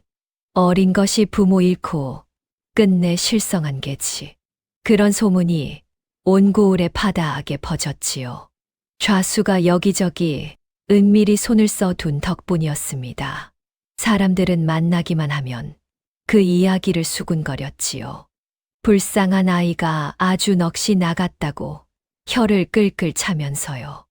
이제 인선이 무슨 말을 해도 사람들은 그저 실성한 아이의 헛소리로 여길 판이었습니다. 지푸라기라도 잡는 심정으로 인선은 문중 어른을 찾아갔습니다. 전에 제 편을 들어주던 그 나이 많은 어른이었지요. 어른 그 유서는 가짜예요. 저를 좀 도와주세요. 아기 씨 나도 돕고 싶네만 관아에 유서가 걸렸으니 어쩌겠나. 제가 증거를 찾으면요? 그럼 믿어주실 거예요? 어른은 딱하다는 듯 고개를 저었습니다. 증거라니. 아기씨, 이젠 그만 놓아주게. 어린 몸 상할라. 어른마저 저를 안 믿으세요? 믿고 안 믿고가 아니라 사또가 정한 일을 내가 무슨 수로 뒤집겠나. 어른은 그 말을 남기고 총총히 자리를 떴습니다. 인선은 닫힌 문 앞에서 오래도록 서 있었지요. 이제 정말 곁에 아무도 남지 않은 것 같았습니다. 그 며칠 인선은 밥도 넘기지 못했습니다. 그 야무지던 눈빛도 이제는 흐려져 있었지요. 아버지, 나 이제 어떻게 해요? 텅 빈 서재에서 인선은 무릎을 끌어안았습니다. 서첩도 다 받고 거짓말도 다 찾았는데 그런데도 아무도 안 믿어줘요. 유모도 못 구하고 집도 뺏기고 나 혼자 아무것도 못해요. 꼿꼿하던 그 작은 등이 처음으로 무너져 내렸습니다. 남들 앞에선 눈물 한 방울 안 보이던 아이가 텅 빈 방에서 그의 엉엉 울었지요. 어른들의 비웃음도 좌수의 협박도 11살 아이가 감당하기엔 너무 무거웠으니까요. 나 아직 어린데 왜 나한테만 이런 일이. 서첩을 끌어안은 채 인선은 그만 서재 바닥에 웅크려 잠이 들었습니다. 등불이 바르르 떨리며 그 작은 그림자를 벽에 길게 드리웠지요. 꿈결에 아버지 목소리가 어렴풋이 들리는 것 같았어요. 무언가를 자꾸 잊지 말라 이르는 목소리였지요. 인선은 번쩍 눈을 떴습니다. 어둠 속에서 아버지가 남긴 그 말이 오래 맴돌았어요. 마음에 새긴 것. 인선은 문득 품에서 무언가를 꺼냈습니다. 아버지가 마지막으로 든 그 찻잔이었어요. 장난감 상자에 넣어두었던 것을 늘 지니고 다녔거든요. 그 찻잔 바닥에 마른 앙금이 몇 개 남아 있었습니다. 인선은 그 앙금을 가만히 들여다보았지요. 코를 가까이 대보니 어딘가 매캐한 냄새가 몇 개 배어 있었습니다. 그러다 문득 유모가 하던 말이 떠올랐습니다. 탕약 찌꺼기 냄새가 언젠가부터 이상하게 달라졌다던 그 말이요. 유모가 그 찌꺼기를 아궁이 제 속에 몰래 숨겨 두었다던 것도요. 그리고 아버지가 그 탕약을 들고 난 뒤에 되레 더 아파지셨던 것도 떠올랐습니다. 매일 저녁 손수 그 약을 다려 올리던 사람이 누구였는지도요. 흩어져 있던 조각들이 하나둘 무섭게 맞물리기 시작했습니다. 아버지는 병으로 가신 게 아니야. 등골이 오싹하게 서늘해졌습니다. 누가 아버지한테 이 약에 몹쓸 것을 탄 거야. 그 순간 인선에 흐려졌던 눈빛이 다시 또렷해졌습니다.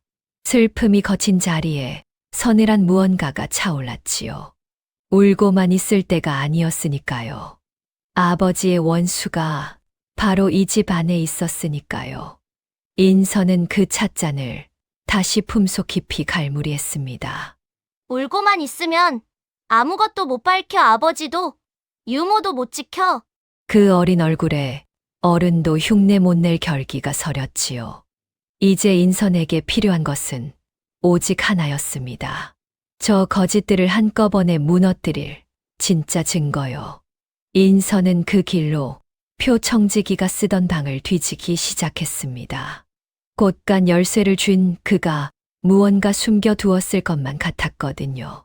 과연 반다지 밑바닥 널판 아래에서 낡은 책 한 권이 나왔지요. 표청지기가 사사로이 적어온 제 몫의 셈을 적은 치부책이었습니다. 곳간 곡식을 몰래 빼돌려 판 내역이 빼곡히 적혀 있었어요. 공식 곳간 장부에는 없던 그의 검은 셈이 거기 다 있었던 겁니다. 그런데 그 틈에 낯선 줄이 하나 끼어 있었지요. 언젠가부터 여느 약재인 척사들인 값이 적혀 있었던 겁니다. 이 약값은 대체 무슨 약이지? 인선은 그 치부책을 서첩과 함께 품에 단단히 갈무리했습니다. 무슨 뜻인지는 아직 몰라도 이건 놓쳐선 안 될 것 같았거든요.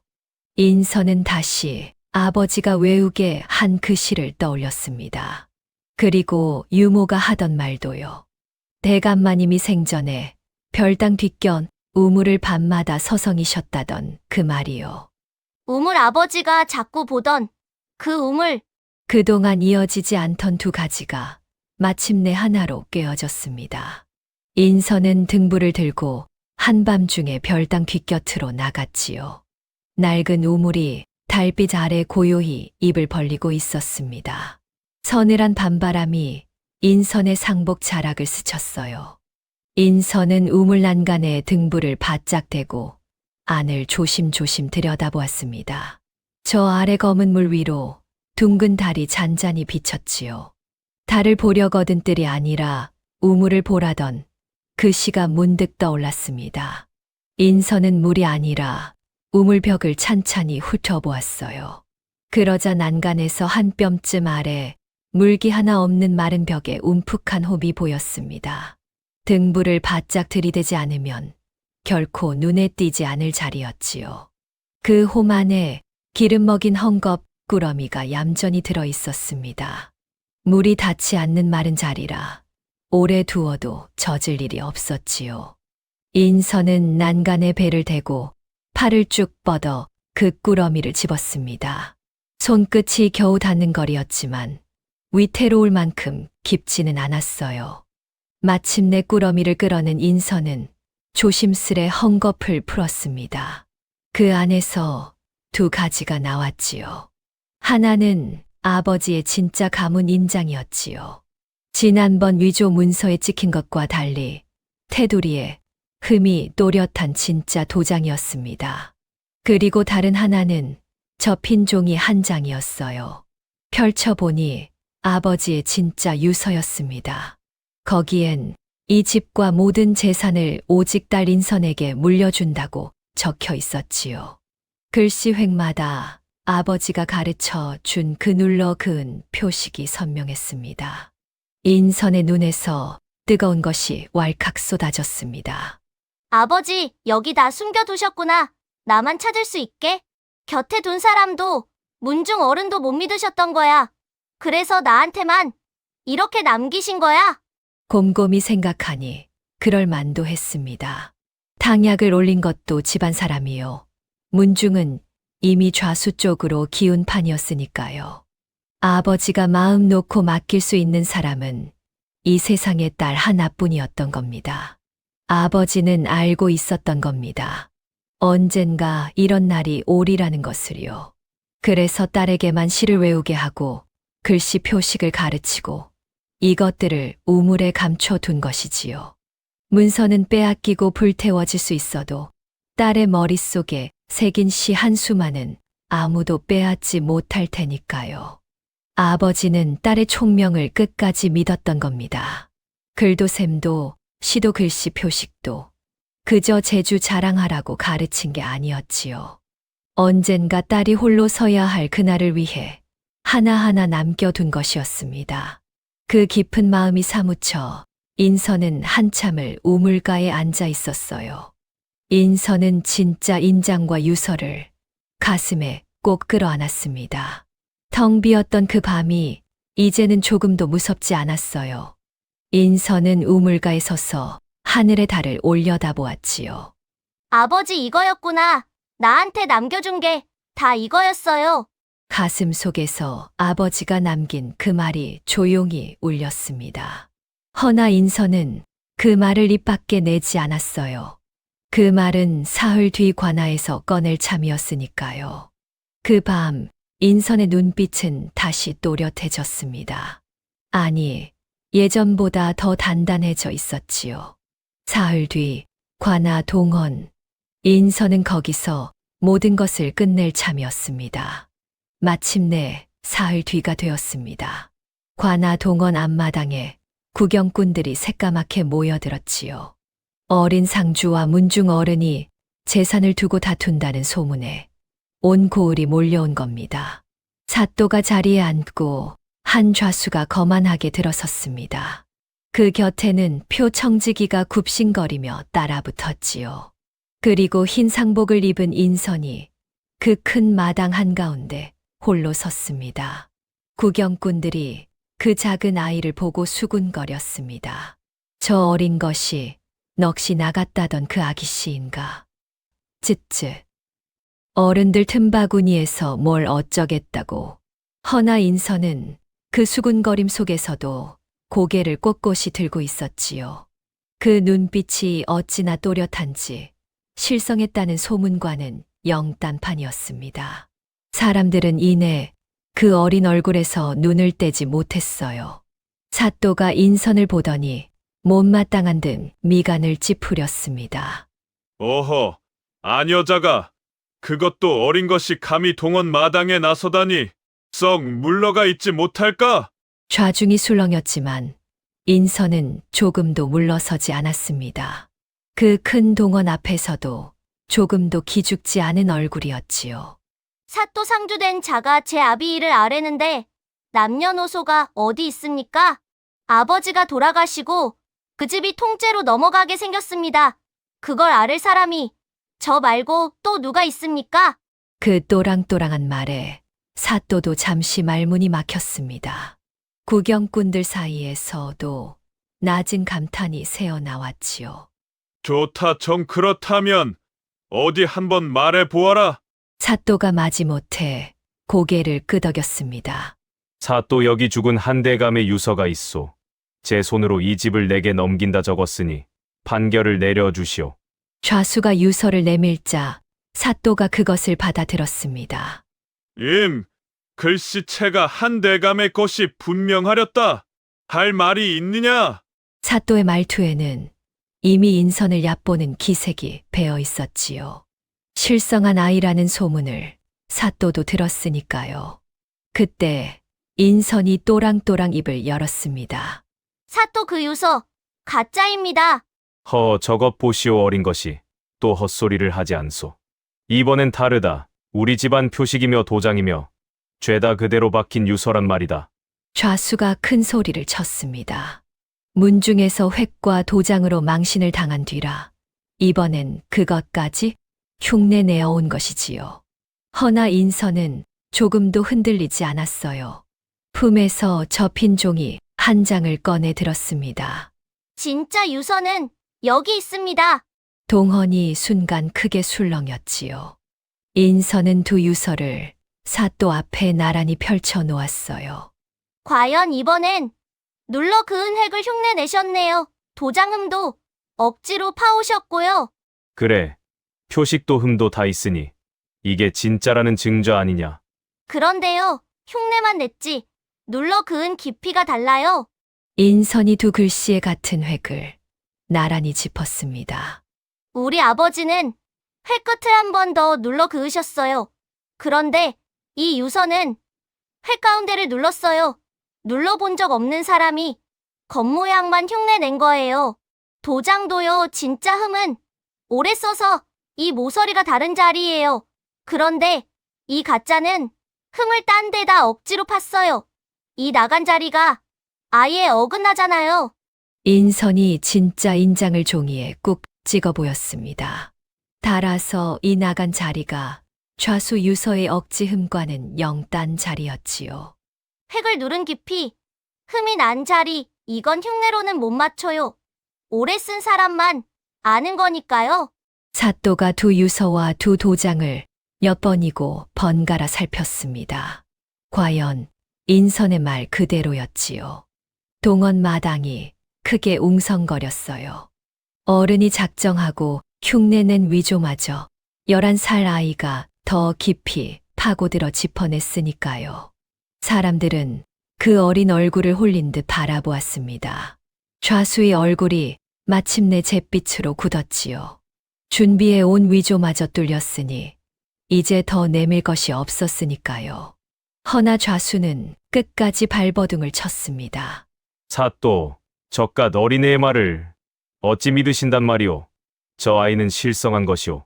종이 쪼가리 몇 장으로 어른을 이리 몰아세워도 되는 게요. 그 순간 인선이 좌수를 똑바로 올려다보았습니다. 그 작은 몸으로 거구의 좌수를 마주하고도 조금도 물러서지 않았지요. 종이에 적은 것은 불에 타도 마음에 새긴 것은 타지 않는 법입니다. 아버지가 남긴 그 말을 인선은 마침내 소리내어 말했습니다. 좌수 어른은 종이만 위조하면 될 줄 알았지요. 그런데 아버지는 그걸 다 제 마음에 새겨두셨어요. 그러니 아무리 종이를 잘 꾸며도 소용없어요. 인선은 진짜 인장을 좌수의 가짜 문서 위에 쾅 내리찍었습니다. 그 소리에 동원이 찬물을 끼얹은 듯 조용해졌지요. 좌수는 더 이상 아무 말도 하지 못했습니다. 그러나 인선의 말은 아직 끝나지 않았어요. 사또 드릴 말씀이 하나 더 있습니다. 인선은 품에서 작은 찻잔 하나를 꺼냈습니다. 이건 우리 아버지가 돌아가시던 날 마지막으로 든 찻잔이에요. 여기 바닥에 이상한 앙금이 남아 있어요. 냄새도 이상하고요. 동헌이 다시 술렁였습니다. 그리고 우리 유모가 그날 탕약 찌꺼기를 아궁이 제 속에 숨겨뒀어요. 냄새가 평소랑 다르다면서요. 그 찌꺼기랑 이 앙금을 은수저로 검사해 주세요. 의원도 불러서요. 사또의 낯빛이 순식간에 굳었습니다. 곧바로 은수저가 찻잔의 앙금에 담겼지요. 잠시 뒤 새하얗던 은수저가 시커멓게 변했습니다. 동원 마당이 크게 술렁였어요. 불려온 의원이 앙금과 찌꺼기를 살피더니 떨리는 목소리로 아뢰었습니다. 사또, 은이 이리 검게 죽는 것은 독을 만났다는 증좌입니다. 죽은 대감께서 마지막에 피를 개우고 손발이 검푸르게 질리셨다지요. 이는 오래 독을 든 이의 증상이 틀림없습니다. 동원 마당이 발칵 뒤집혔습니다. 세상에 독살이라니. 그 어질던 대감을 대체 누가 감히. 구경꾼들이 저마다 치를 떨었지요. 우리 아버지는 병으로 가신 게 아니에요. 누군가 탕약에 이 독을 탄 거예요. 인선의 눈이 표청지기에게로 향했습니다. 그 탕약을 매일 저녁 손수 다려 올린 사람은 표청직이었어요. 표청지기가 소스라치게 놀랐습니다. 소인은 아닙니다요. 소인은 그저 시키는 대로. 이건 표청지기가 몰래 적어온 치부책이에요.